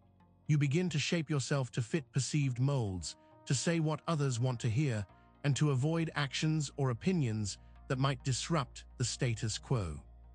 This constant adaptation leads to a sense of disconnection from your own core being. You may gain followers and admirers, but you risk losing touch with yourself. Furthermore, the fear of losing popularity can lead to a life of constant anxiety. You become dependent on the constant influx of positive feedback, feeling diminished by any sign of disapproval. This dependence makes you vulnerable, preventing you from taking the necessary risks or making the unpopular but principled stands that often lead to true growth and impact. Ultimately, the price of popularity is often the sacrifice of genuine self-expression and lasting self-respect. But in withdrawing from this relentless chase, what hidden strength can be discovered? When we release the relentless chase for external popularity and the fear of disappointing others, we often discover a profound and quiet strength that resides in solitude. This is not a forced isolation filled with longing, but a chosen embrace of personal time and space, from which unique resilience and clarity can emerge. Solitude offers a sanctuary from the noise of external demands and opinions. In the quiet of solitude, we have the opportunity to reconnect with ourselves, to hear our own thoughts without interruption, and to understand our own needs and desires without the influence of external pressures. It is in these moments of introspection that we can truly assess our values, clarify our goals, and strengthen our inner resolve. This is where the seeds of self-reliance are sown and nurtured. Solitude is not an absence of connection, but a necessary precursor to meaningful connection. By spending time alone, we build a stronger, more authentic self, which then allows us to engage with others from a place of wholeness, rather than from a place of neediness or desperation. It teaches us that our own company is not something to be feared, but something to be cherished, and that inner strength is often found in the quiet spaces we create for ourselves. However, in our modern world, there's a constant counterforce that seeks to fill these spaces. In the relentless hum of modern life, busyness has often become a badge of honor, a status symbol, and a default setting for existence. The tyranny of busyness is the pervasive cultural pressure to be constantly occupied, to fill every moment with activity, and to equate a packed schedule with productivity and importance. This relentless motion can be a powerful distraction, preventing us from engaging with deeper questions and from cultivating true inner peace. We often wear our busyness like armor, using it to deflect introspection and to avoid the discomfort of confronting our own thoughts or feelings. A packed calendar can feel like a shield against the anxieties of stagnation or the fear of not being good enough. We tell ourselves that we are too busy to pause, too occupied to reflect, and that this constant activity is essential for success. The tyranny of busyness can lead to a superficial existence, where quantity of activity is mistaken for quality of life. It drains our energy, fragments our attention, and leaves us feeling perpetually overwhelmed and underfulfilled. We are always doing, but rarely truly being present and connected to what matters most. But in this state of constant motion, there is a powerful antidote that can be found. Within the relentless current of busyness, there exists a profound and powerful stillness capable of holding everything. This is not the stillness of inaction or apathy, but a deep, resonant quietude that arises from within. It is the calm center that remains undisturbed, even when the external world is in turmoil. Cultivating this stillness is the antidote to the tyranny of busyness, offering a space for clarity, presence, and true rejuvenation. This stillness is found not by adding more to our lives, but by intentionally removing the noise and distraction. It involves creating deliberate pauses in our day, moments to simply breathe, to observe, and to be. It is about recognizing that true productivity often arises not from frantic activity, but from a clear and focused mind, born from periods of quiet reflection. This inner quietude allows us to process information, make better decisions, and connect with ourselves on a deeper level. When we embrace this stillness, we begin to experience life not as a race to be won, but as a presence to be inhabited. We learn to appreciate the moments between tasks, the quiet spaces that allow for deeper understanding and more meaningful engagement. This stillness is not an escape from life, but a more profound way of experiencing it, with a sense of calm and groundedness that can hold all of life's experiences. Yet the illusion that constant activity is the only path to power persists. The belief that constant activity is the sole pathway to power, productivity, and worth is a pervasive deception in our modern culture. We are often led to believe that to be seen as important, capable, and successful, we must always be doing, always be moving, always be engaged in some visible form of effort. This obsession with perpetual motion can blind us to the fact that periods of rest and contemplation are not mere idleness, but essential components of sustained effectiveness and inner well-being. This deception suggests that stillness is weakness, that pause is lost time, and that continuous output is the only measure of value. It fosters a culture of burnout, where individuals feel pressured to maintain an exhausting pace, often sacrificing their health and their relationships in the pursuit of this artificial ideal. The visible markers of busyness, a full calendar, a racing mind, a constant stream of emails, are mistaken for genuine progress. The reality is that true power often lies not in frantic motion, but in focused intention and strategic rest. Periods of inactivity allow for reflection, consolidation, and the integration of new information, which ultimately lead to more effective action.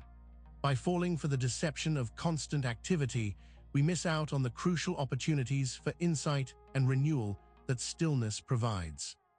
But within this stillness, a valuable capacity can be cultivated. The act of pausing, often dismissed as idleness, is in fact a profound source of power. It is in these moments of deliberate stillness that we can truly recenter ourselves, gain perspective, and access a deeper wellspring of energy and insight. The ability to pause, to step back from the relentless demands of activity, is not a sign of weakness, but a marker of sophisticated self-awareness and effective self-management. When we pause, we allow ourselves to disengage from the immediate pressures and to observe the larger landscape. This allows for a more considered assessment of our situation, enabling us to make more strategic and effective decisions. It's like a climber pausing on a ledge to survey the best route forward, rather than blindly scrambling upwards. This pause allows for mental clarity and the conservation of energy, preventing burnout and fostering sustained effort. Moreover, pausing allows for reflection and the integration of experiences. It is in these quiet moments that lessons are absorbed, insights are gained, and creativity is allowed to flourish. By embracing the power of pausing, we move away from a model of frantic activity towards one of purposeful action, where each step is taken with greater intention and clarity, leading to more meaningful and sustainable results. Yet this subtle work of the mind often goes unnoticed. The most profound transformations and the most powerful achievements often originate from the unseen work of the mind. While the external world busies itself with visible actions and tangible results, it is the internal landscape, the thoughts we cultivate, the beliefs we hold, and the mental habits we develop that truly dictates our capacity for growth and our experience of life. This inner work is the hidden engine that powers all outward manifestation. This unseen work involves a deliberate and consistent effort to shape our internal environment. It includes practices like mindfulness, where we observe our thoughts without judgment, and self-reflection, where we examine our motivations and patterns. It is in these quiet, internal moments that we identify limiting beliefs, challenge negative thought loops, and begin to cultivate a more positive and resilient mindset.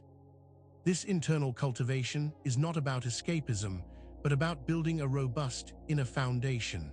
Without attention to this unseen work, our external efforts can be undermined by internal limitations. We might achieve some measure of success, but it will likely feel hollow or be unsustainable if our inner world is in disarray. The true mastery lies not just in what we do, but in the quality of the mind that directs our actions.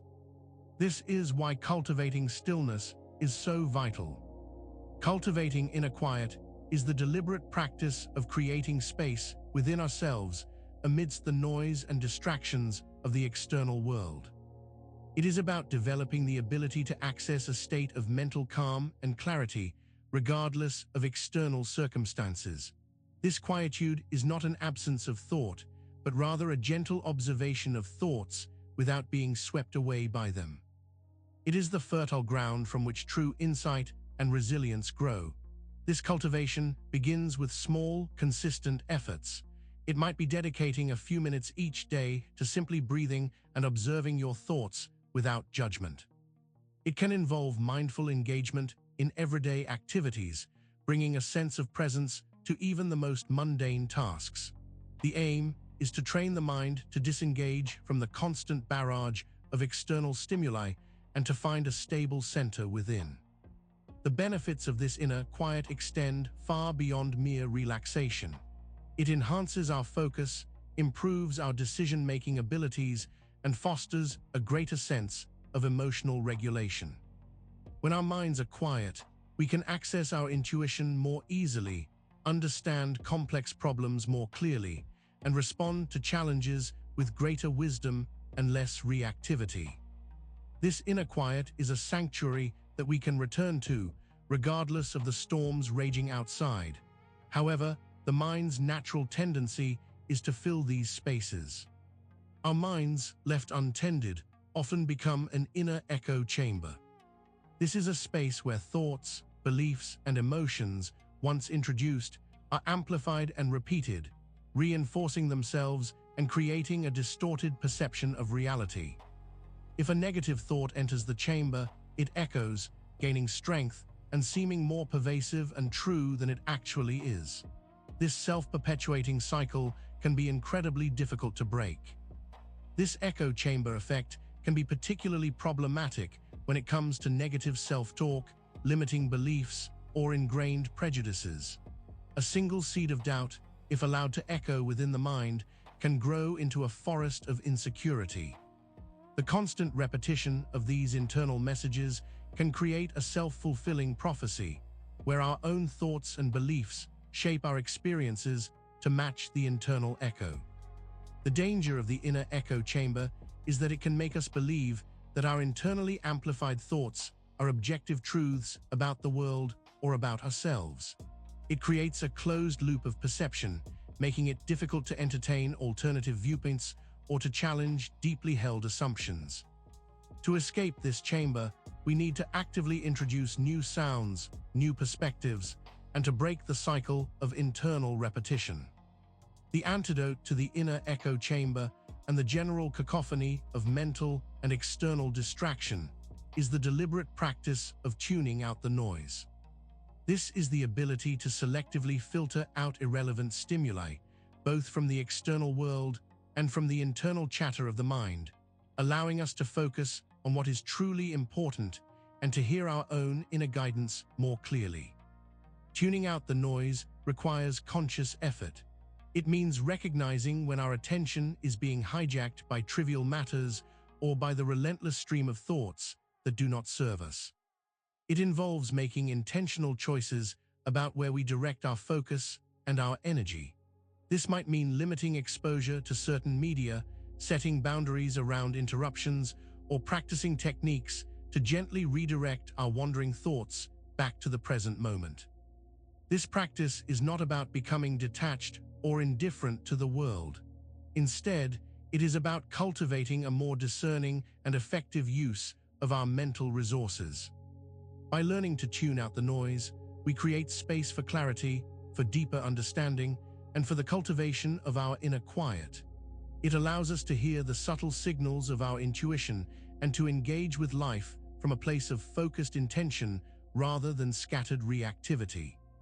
Yet, in seeking this clarity, the mind can be drawn to deceptive comforts. In our quest for inner quiet and clarity, we must be wary of the deceptive comfort of distraction. Life presents us with constant opportunities to turn away from ourselves, to seek refuge in busyness, entertainment, or superficial engagement, all in an effort to avoid confronting deeper truths or discomforting emotions. This habitual turning away offers a temporary reprieve, but it ultimately prevents us from achieving lasting peace and genuine self-understanding. Distractions can be alluring. A binge-watching session, endless scrolling through social media, or the constant pursuit of novelty can provide a fleeting sense of escape or amusement. These activities offer a temporary numbing of anxieties and a diversion from the stillness that might otherwise beckave us. But like a painkiller that masks a deep wound, they do not address the underlying issues. The deceptive comfort lies in the illusion that these distractions are harmless diversions. In reality, they create a barrier between ourselves and our authentic experience.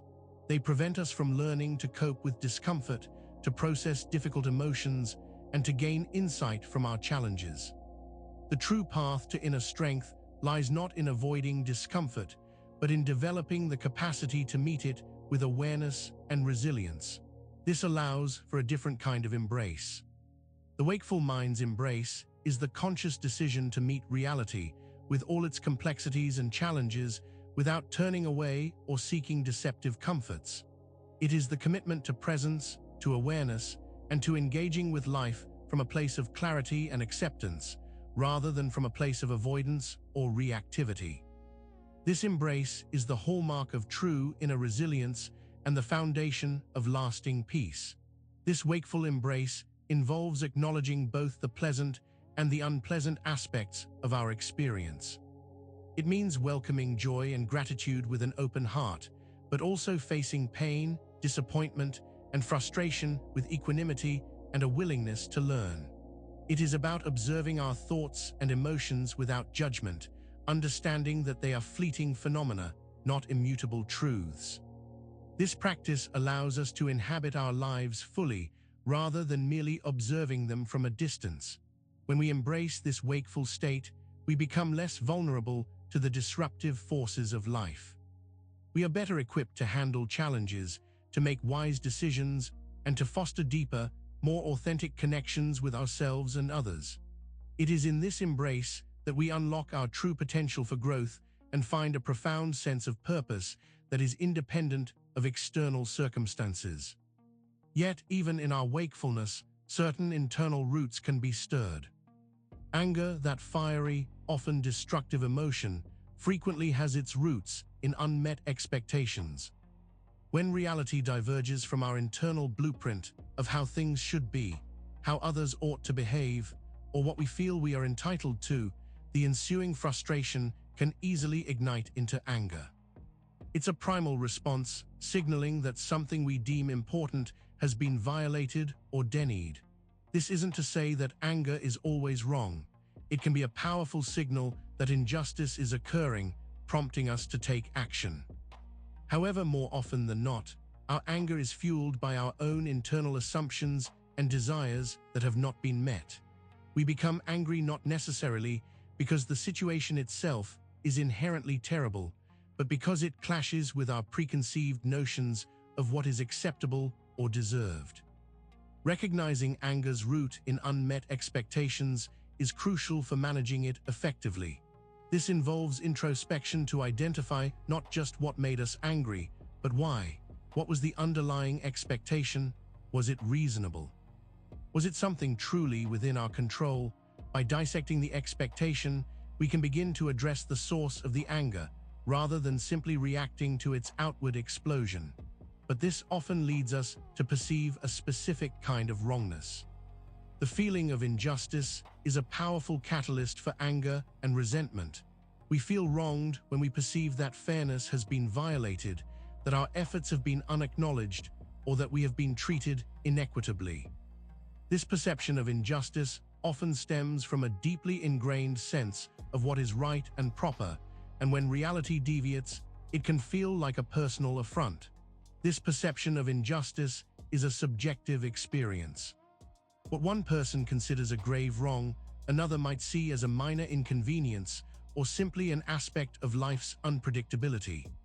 Our personal history, our values, and our current emotional state all play a significant role in how we interpret fairness and inequity. The challenge arises when we become so convinced of our own perception of injustice that we allow it to consume us, leading to bitterness and a breakdown in our ability to engage constructively. The Stoic approach encourages us to examine these perceptions of injustice with a critical and rational eye. While acknowledging that true injustices do exist, we must also learn to distinguish them from the perceived violations that stem from our own desires or rigid expectations. This critical self-examination allows us to address genuine wrongs without being paralyzed by the inevitable imperfections of the human world. But this examination often involves confronting a harsh inner critic. Within each of us resides an inner judge, an internal voice that constantly evaluates, criticizes, and often condemns. This judge can be relentlessly harsh, particularly when we perceive injustice or when our expectations are unmet. Correcting this inner judge is a vital step in managing anger and cultivating a more compassionate and rational inner environment. It involves demoting this harsh arbiter and promoting a more balanced perspective. The inner judge often operates on absolute terms. It labels situations as fair or unfair, right or wrong, with little room for nuance or context. It tends to focus on blame, on who is at fault, rather than on understanding the complexities of a situation or seeking constructive solutions. This relentless judgment can fuel resentment and make it difficult to forgive, both ourselves and others. Correcting this judge involves consciously challenging its pronouncements. When the inner judge declares this is unfair, or they shouldn't have done that, we can interject with questions like, what are the facts here? What might be their perspective? Is this truly within my control? By questioning the judge's absolute authority and introducing reason and empathy, we begin to soften its harsh pronouncements and move towards a more balanced and forgiving inner dialogue. Yet this internal critic is often stimulated by an external agitator. Beyond the harsh inner judge, there often lurks an unseen agitator within. This is a subtle, perhaps unconscious, tendency to magnify perceived slights, to interpret ambiguous situations in the worst possible light, and to actively seek out or dwell on reasons for offense. It's a mental predisposition that fuels our emotional reactivity and makes us more prone to anger and resentment, even when the external provocation is minimal. This agitator thrives on the comfort of being a victim or on the righteous indignation that comes from feeling wronged. It can lead us to interpret neutral events as personal assaults or to hold onto grievances long after they have ceased to be relevant. It is the part of us that enjoys the drama of being indignant even at the cost of our own peace. It actively works to stir up unpleasant emotions, making us feel justified in our anger. Recognizing this unseen agitator requires a deep level of self-awareness. It means noticing when we are predisposed to feel offended, when we are looking for reasons to be upset, or when we are amplifying minor issues into major conflicts. By identifying this internal tendency, we can begin to disarm its influence, choosing to respond to provocations with a more measured and rational approach, rather than allowing ourselves to be agitated. But in moving beyond provocation, a new perspective is needed. When we become aware of our inner agitator and the tendency to perceive offense, the next crucial step is reframing the perceived offense itself. This is not about condoning harmful behavior, but about shifting our internal interpretation of an event from one of personal attack to one that acknowledges external factors and focuses on our own response. It's a powerful technique for diffusing anger and regaining control. Reframing involves looking at the situation from a different angle. Instead of thinking, "They did this to me, intending to hurt me," we might consider, "This person acted in a way that caused me distress. Their actions were based on their own circumstances, their own perspective, and their own limitations. My suffering arises from my interpretation of their actions."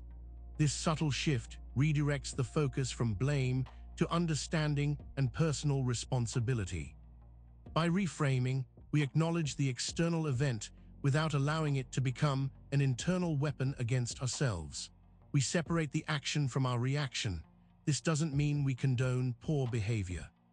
It means we choose not to let it dictate our emotional state, and instead, we focus on how we can respond with wisdom and integrity, minimizing our own internal damage.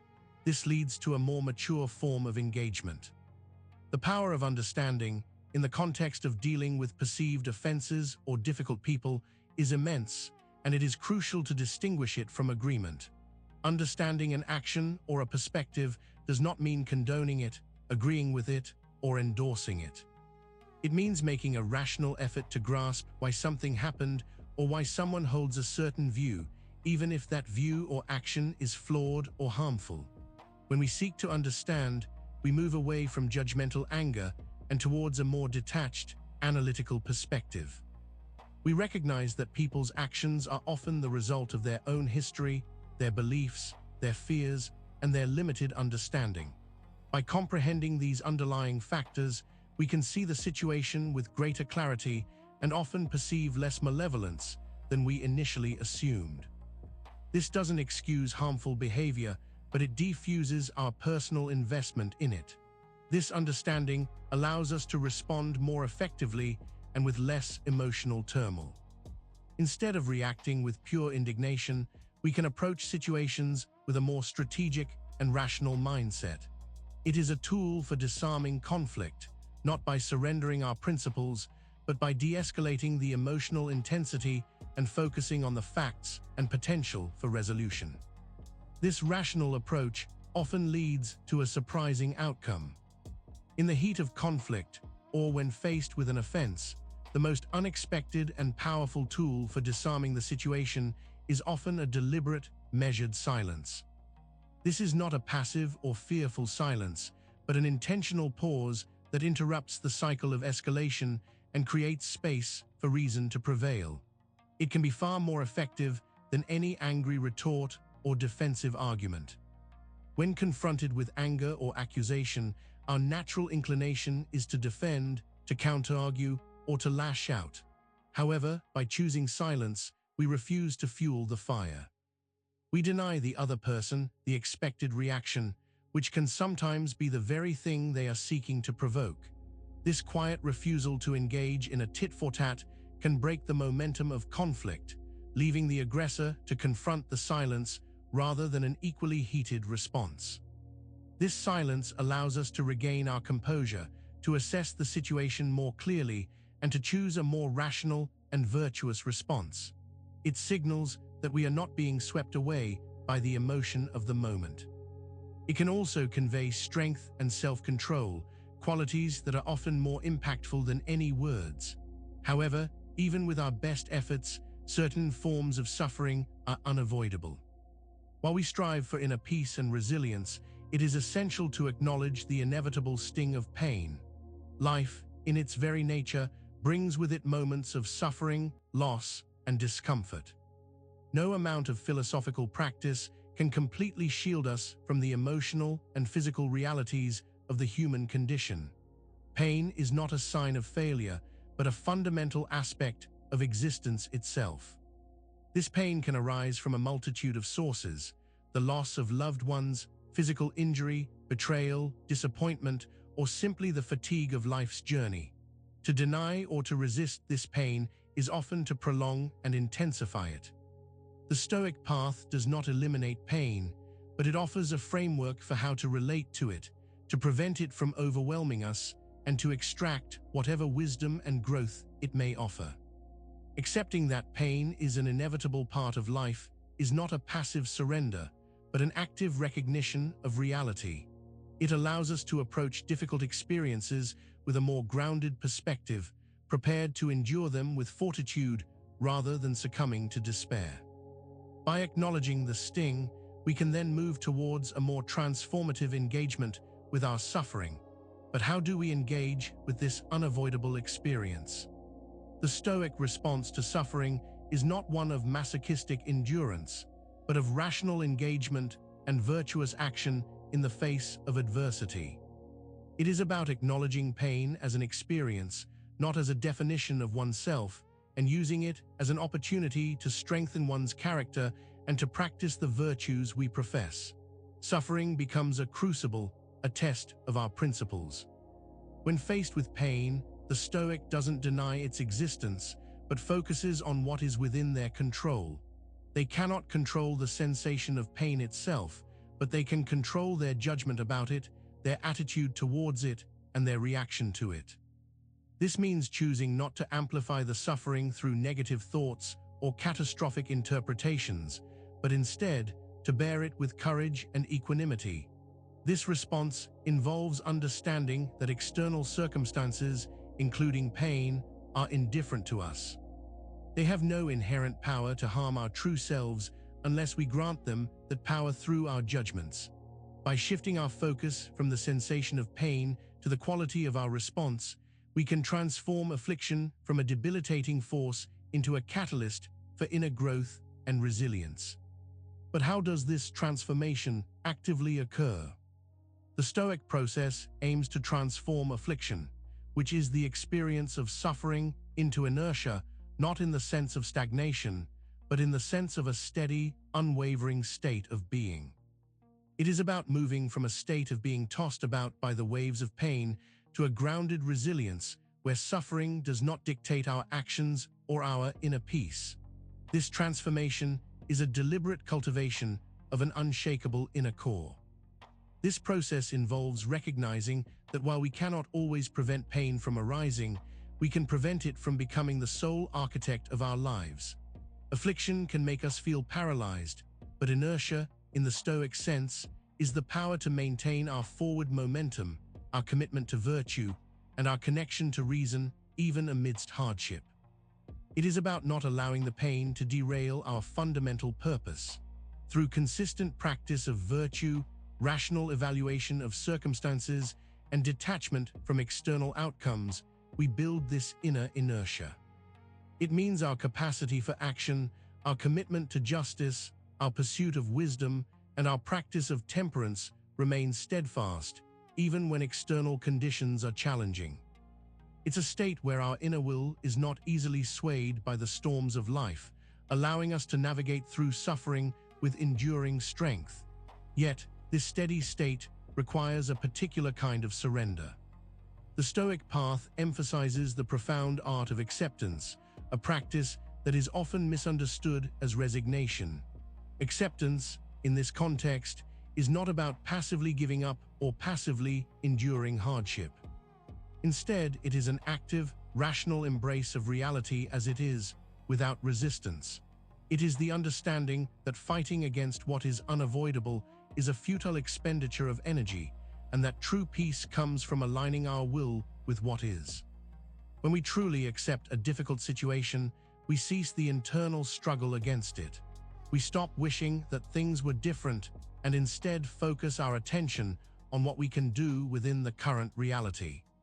This acceptance is not a sign of weakness, but of profound wisdom and strength. It frees us from the torment of denial and the frustration of fighting against the inevitable. This acceptance applies to external events, the actions of others, and even the limitations of our own being. It is about recognizing that the world operates according to its own principles and that our happiness is not dependent on forcing it to conform to our personal preferences. True acceptance is the precursor to effective action, allowing us to move forward with clarity and purpose rather than being bogged down by resistance. But recognizing what is truly beyond our command is key to this acceptance.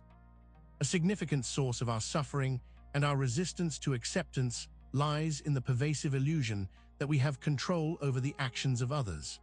We often believe that if we could just persuade, manipulate, or demand enough, we could influence people to behave in ways that align with our desires. This cherished illusion leads to endless frustration, disappointment, and attempts to control the uncontrollable. The reality is that each individual is an autonomous being with their own thoughts, motivations, and free will. While we can influence others, we can never truly command their actions. We can offer advice, express our feelings, or set boundaries, but ultimately their choices are their own. Perpetually trying to bend others to our will is a recipe for perpetual exasperation. When we relinquish this illusion of control, we free ourselves from the exhausting burden of trying to manage other people's lives. We can focus our energy on what we can control, our own behavior, our own reactions, and our contribution to a situation.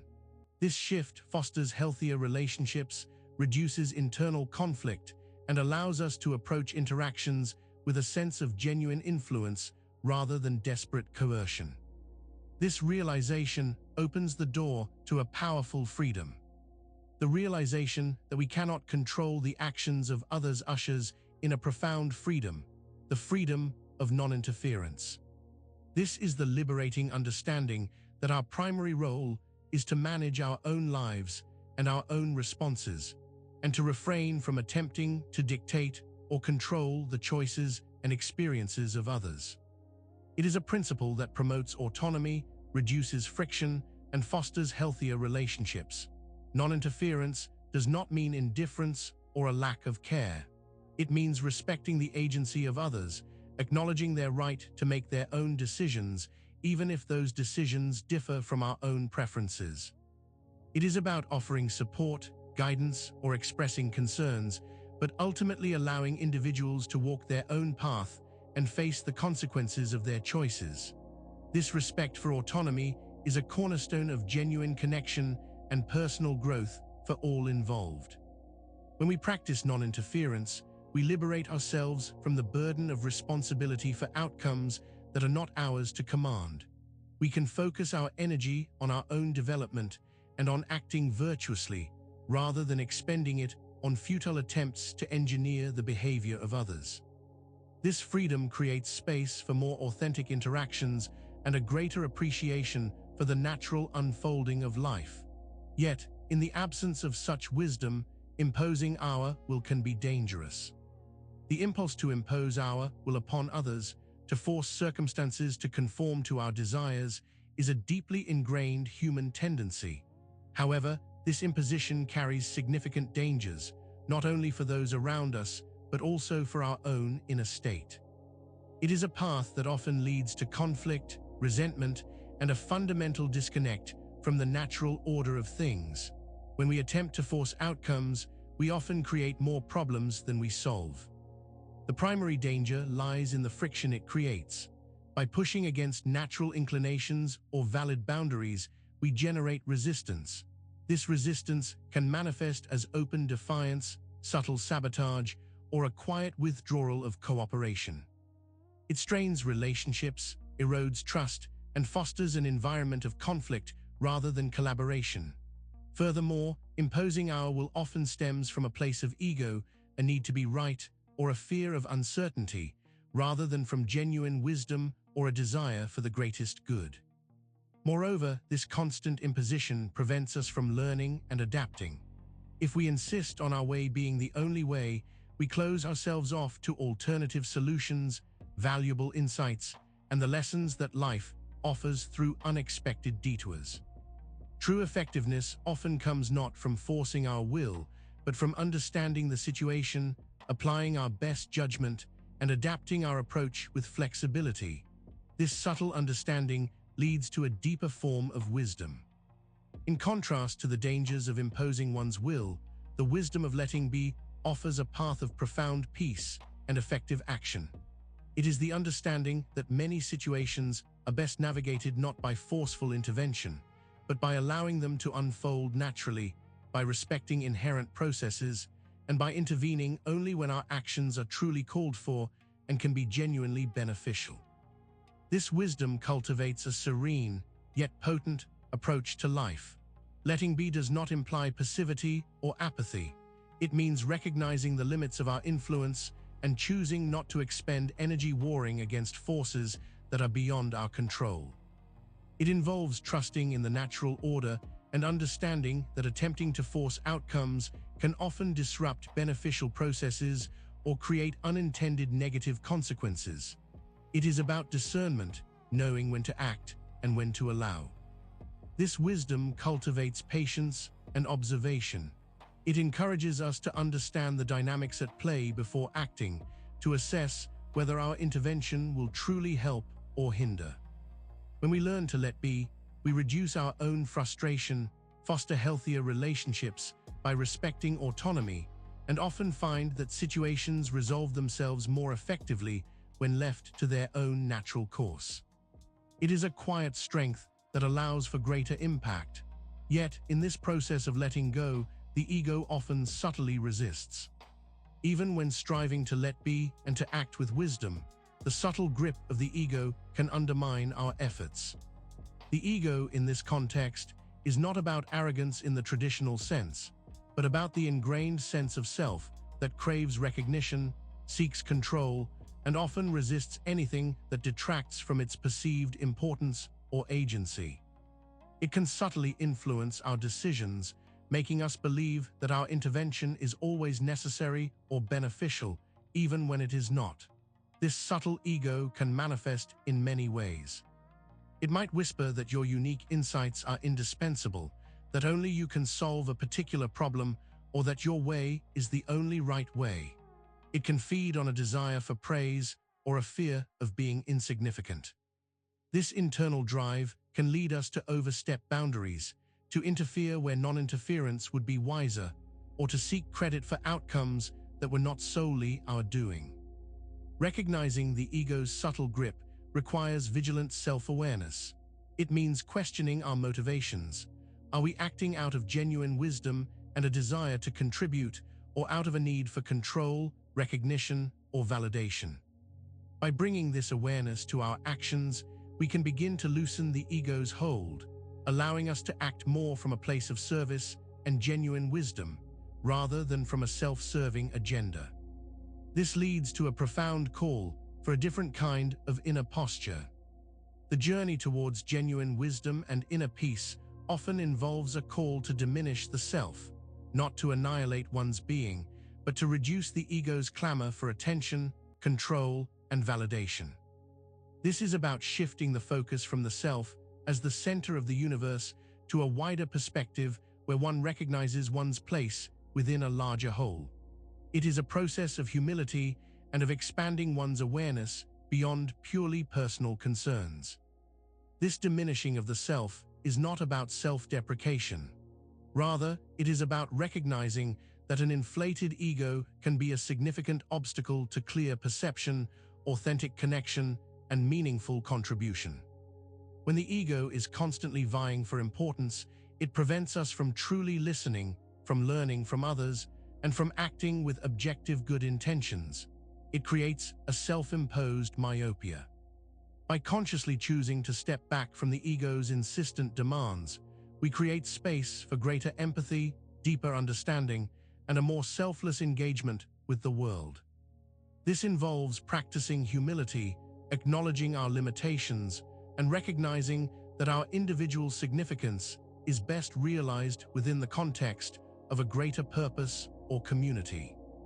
It is a path that leads not to an emptying of self, but to an enriching of it through connection and service. This leads to a powerful understanding of true strength. True humility is often misunderstood as meekness or a lack of self-confidence. However, far from being a weakness, true humility is a profound strength. It is not about thinking less of yourself, but about thinking of yourself less. It is the quiet confidence that comes from knowing your capabilities and limitations without needing external validation, and from recognizing your interconnectedness with all things. Humility allows us to learn, to grow, and to connect with others on a deeper level. When we are humble, we are open to new ideas, willing to admit when we are wrong, and capable of appreciating the contributions of others. We are not threatened by the success of others, nor do we feel the need to constantly prove our own worth. This inner security allows for genuine generosity of spirit and authentic leadership. The strength of humility lies in its ability to dismantle the ego's defenses. It frees us from the need to be right, to be the center of attention, or to impose our will. This allows for clearer perception, more effective collaboration, and a more profound sense of peace. It is the quiet power that allows us to contribute meaningfully to the world without seeking personal aggrandizement, recognizing our role within a much larger unfolding. As we shed the ego's grip and embrace humility, we begin to perceive the grand design of existence. This is the intricate, interconnected web of life, the underlying order that governs the universe and all that resides within it. It is the inherent logos, the rational principle that permeates reality, guiding its evolution and demonstrating a profound, if often mysterious, coherence. This grand design is not a centrally controlled blueprint in the human sense. Rather, it is the emergent order that arises from the interplay of countless forces and processes, from the quantum realm to the cosmic dance of galaxies. It is the tendency of nature towards complexity, balance, and interconnectedness. Recognizing this design fosters a sense of awe and a deep appreciation for the intricate beauty of the world around us. Understanding this grand design is not about claiming to possess all the answers, but about acknowledging that there is a larger context within which our lives unfold. It encourages us to see ourselves not as isolated entities, but as integral parts of a vast and dynamic system. This perspective can bring immense solace, reminding us that even in times of personal struggle, we are part of something much larger and enduring. And within this grand design, we each have a part to play. Within the grand design of existence, each of us plays a small yet vital role. This recognition is not diminishing, but profoundly empowering. It means that even in the face of the immense scope of the universe, our actions, our choices, and our character have significance. We are not mere observers, but active participants in the unfolding of reality. Your unique role is defined by your individual talents, your experiences, and your capacity for virtuous action. It is about contributing your particular gifts and your unique perspective to the collective tapestry of life. Whether it is a grand gesture or a quiet act of kindness, each contribution, when aligned with virtue and reason, ripples outward and plays its part in the larger design. This understanding liberates us from the pressure of needing to be extraordinary in a worldly sense. Instead, it calls us to be excellent in our own sphere, to fulfill our responsibilities with integrity, and to act with purpose. It reminds us that even the smallest part, when playing its role faithfully, is essential to the functioning of the whole. This acknowledgement of our unique contribution is deeply intertwined with a recognition of the underlying order. The concept of the logos, a central tenet in Stoic philosophy, refers to the divine reason or natural law that governs the universe. Understanding the logos within means recognizing that this rational principle is not external, but is also present within ourselves, shaping our capacity for reason, our moral intuitions, and our innate drive towards virtue. It is the spark of the divine order within the human soul. To understand the logos within is to acknowledge that our own capacity for reason and our pursuit of justice, wisdom, and temperance are reflections of this universal order. It suggests that by cultivating our inner reason and adhering to our moral compass, we are aligning ourselves with the fundamental laws of existence. This alignment is the path to true fulfillment and inner harmony. This understanding encourages us to live in accordance with nature, both our own human nature and the nature of the cosmos. It means acting rationally, virtuously, and in accord with the interconnectedness of all things. When we grasp the Logos within, we see that our individual well-being is inextricably linked to the well-being of the whole, and that by acting virtuously, we are participating in the very fabric of universal order. This alignment requires a conscious act of will. The ultimate practice of Stoic philosophy lies in the conscious alignment of your will with reason. This is the culmination of understanding the Logos within and recognizing your place in the grand design. It means that instead of allowing your desires, emotions, or external circumstances to dictate your actions, you consciously choose to be guided by your rational faculty and by your commitment to virtue. This alignment is not about suppressing your will, but about directing it towards what is truly good and within your control, your own judgments, your intentions, and your character. It is about actively choosing to do what is right, even when it is difficult or goes against immediate personal inclination. This means embracing your responsibilities with full intention and acting with integrity, regardless of the outcome. When your will is aligned with reason, you cease to be a mere passenger in the unfolding of events. You become a conscious co-creator, navigating life with purpose and wisdom. This is where true freedom is found, not in doing whatever you please, but in choosing to do what is best, guided by the most trustworthy faculty you possess, your own rational mind. Yet this path is not one of sudden arrival, but of continuous effort. The journey towards virtue, wisdom, and inner mastery is not a destination with a clear finish line, but an unfinishable path. It is a perpetual process of learning, growth, and refinement. The Stoics understood that the pursuit of excellence is not a series of tasks to be completed, but a way of being that is continuously cultivated. There is always more to learn, more to understand, and more to embody. This understanding of the unfinishable path is not disheartening, but liberating. It removes the pressure of achieving an impossible perfection and instead emphasizes the value of consistent effort and daily progress. Each step taken, each virtuous act performed, each moment of rational reflection contributes to the ongoing journey. The focus shifts from the end point to the quality of the journey itself. Embracing this unfinishable path means accepting that there will be setbacks, moments of doubt, and challenges along the way. However, these are not signs of failure, but opportunities for further learning and growth. The true measure of progress lies not in flawlessly reaching a destination, but in the persistent, dedicated effort to travel the path with integrity and purpose, day after day. This requires a disciplined daily practice. To navigate the unfinishable path with diligence, a daily reckoning is essential. This is a ritual of self-examination, a moment each day dedicated to reviewing your actions, your thoughts, and your intentions with an honest and critical eye. It is through this daily reckoning that you can assess your progress, identify areas for improvement, and reinforce your commitment to living a virtuous life. This reckoning is not about self-punishment or dwelling on past mistakes. Instead, it is a constructive process of self-assessment. As the day draws to a close, you can reflect on the choices you made. Did I act with justice? Was I temperate in my desires? Did I approach challenges with courage? Did I act with wisdom? Where did I fall short? What could I have done differently?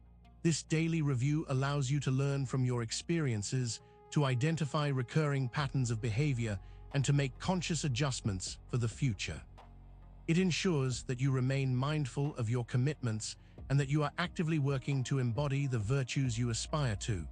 This consistent practice of self-reflection is the engine that drives continuous improvement on the unfinishable path, keeping the ultimate goal in focus.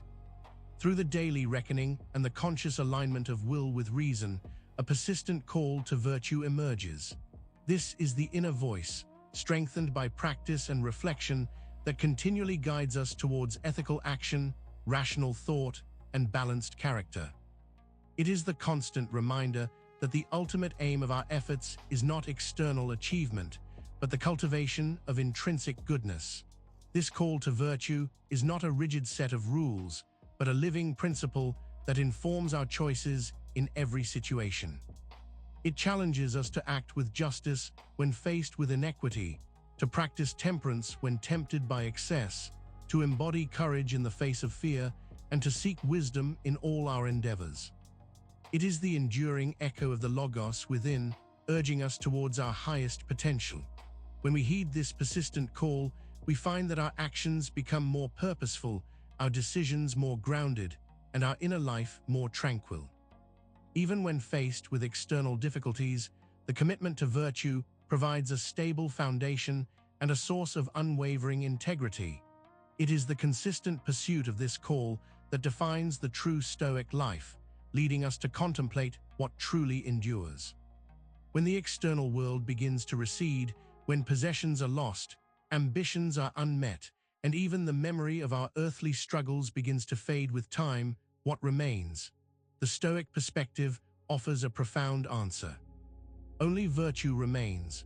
It is this inner character, this cultivated capacity for reason, justice, courage, and temperance that is the true enduring legacy, the substance that is not subject to fortune or decay.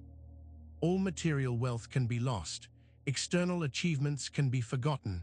The opinions of others, however strong they may seem in the moment, are transient. Even our physical form will ultimately return to the earth. But the character we build, the integrity we embody, the wisdom we cultivate, these are the qualities that transcend the impermanence of the external world. They are the treasures that are truly our own. The persistent call to virtue, the daily reckoning, and the alignment of will with reason are all practices aimed at cultivating this internal wealth. They are the methods by which we ensure that when all else fades, when the ephemeral aspects of life have passed, we are left with the unshakable foundation of a well-lived life, characterized by inner excellence. This leads us to the very essence of the Stoic practice. As we move through the principles of Stoicism, from understanding control to embracing virtue, we arrive at a profound realization. The ultimate state of Stoic practice is one of deeper stillness. This is not the stillness of inertness, but a vibrant, alert presence that arises from a mind unburdened by excessive desire, unswayed by external opinion, and anchored in unwavering reason.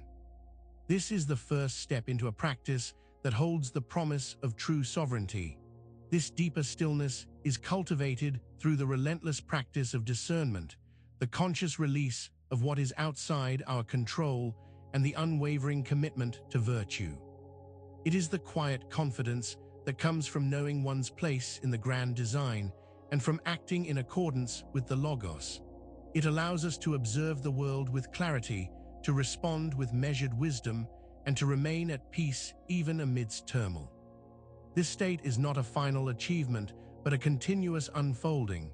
Each act of acceptance, each moment of rational thought, each virtuous response deepens this stillness. It is the fertile ground from which true resilience, profound contentment, and genuine freedom blossom. And in this cultivated stillness, we discover the ultimate promise of the Stoic path. The final spoken words on the Stoic path are not an end, but a promise, the unspoken promise of sovereignty. This is not the sovereignty of ruling empires, but the profound self-mastery that comes from understanding the boundaries of your own control, from aligning your will with reason, and from cultivating an inner life that is unassailable by external circumstances. It is the ultimate freedom found in living virtuously and rationally. This sovereignty is not granted by external authority. It is earned through diligent practice, unwavering discipline, and a clear understanding of what truly belongs to you. It is the state of inner freedom where your happiness and your peace are no longer dependent on the vagaries of fortune or the opinions of others. You are the master of your own mind, the architect of your own character, and the captain of your own soul. The journey towards this sovereignty is unfinishable, a path of continuous refinement. But the promise it holds is the ultimate liberation, the ability to live with integrity, resilience, and profound peace, regardless of the storms that may gather. It is an invitation to continue this exploration, to delve deeper into the principles that unlock this inner kingdom.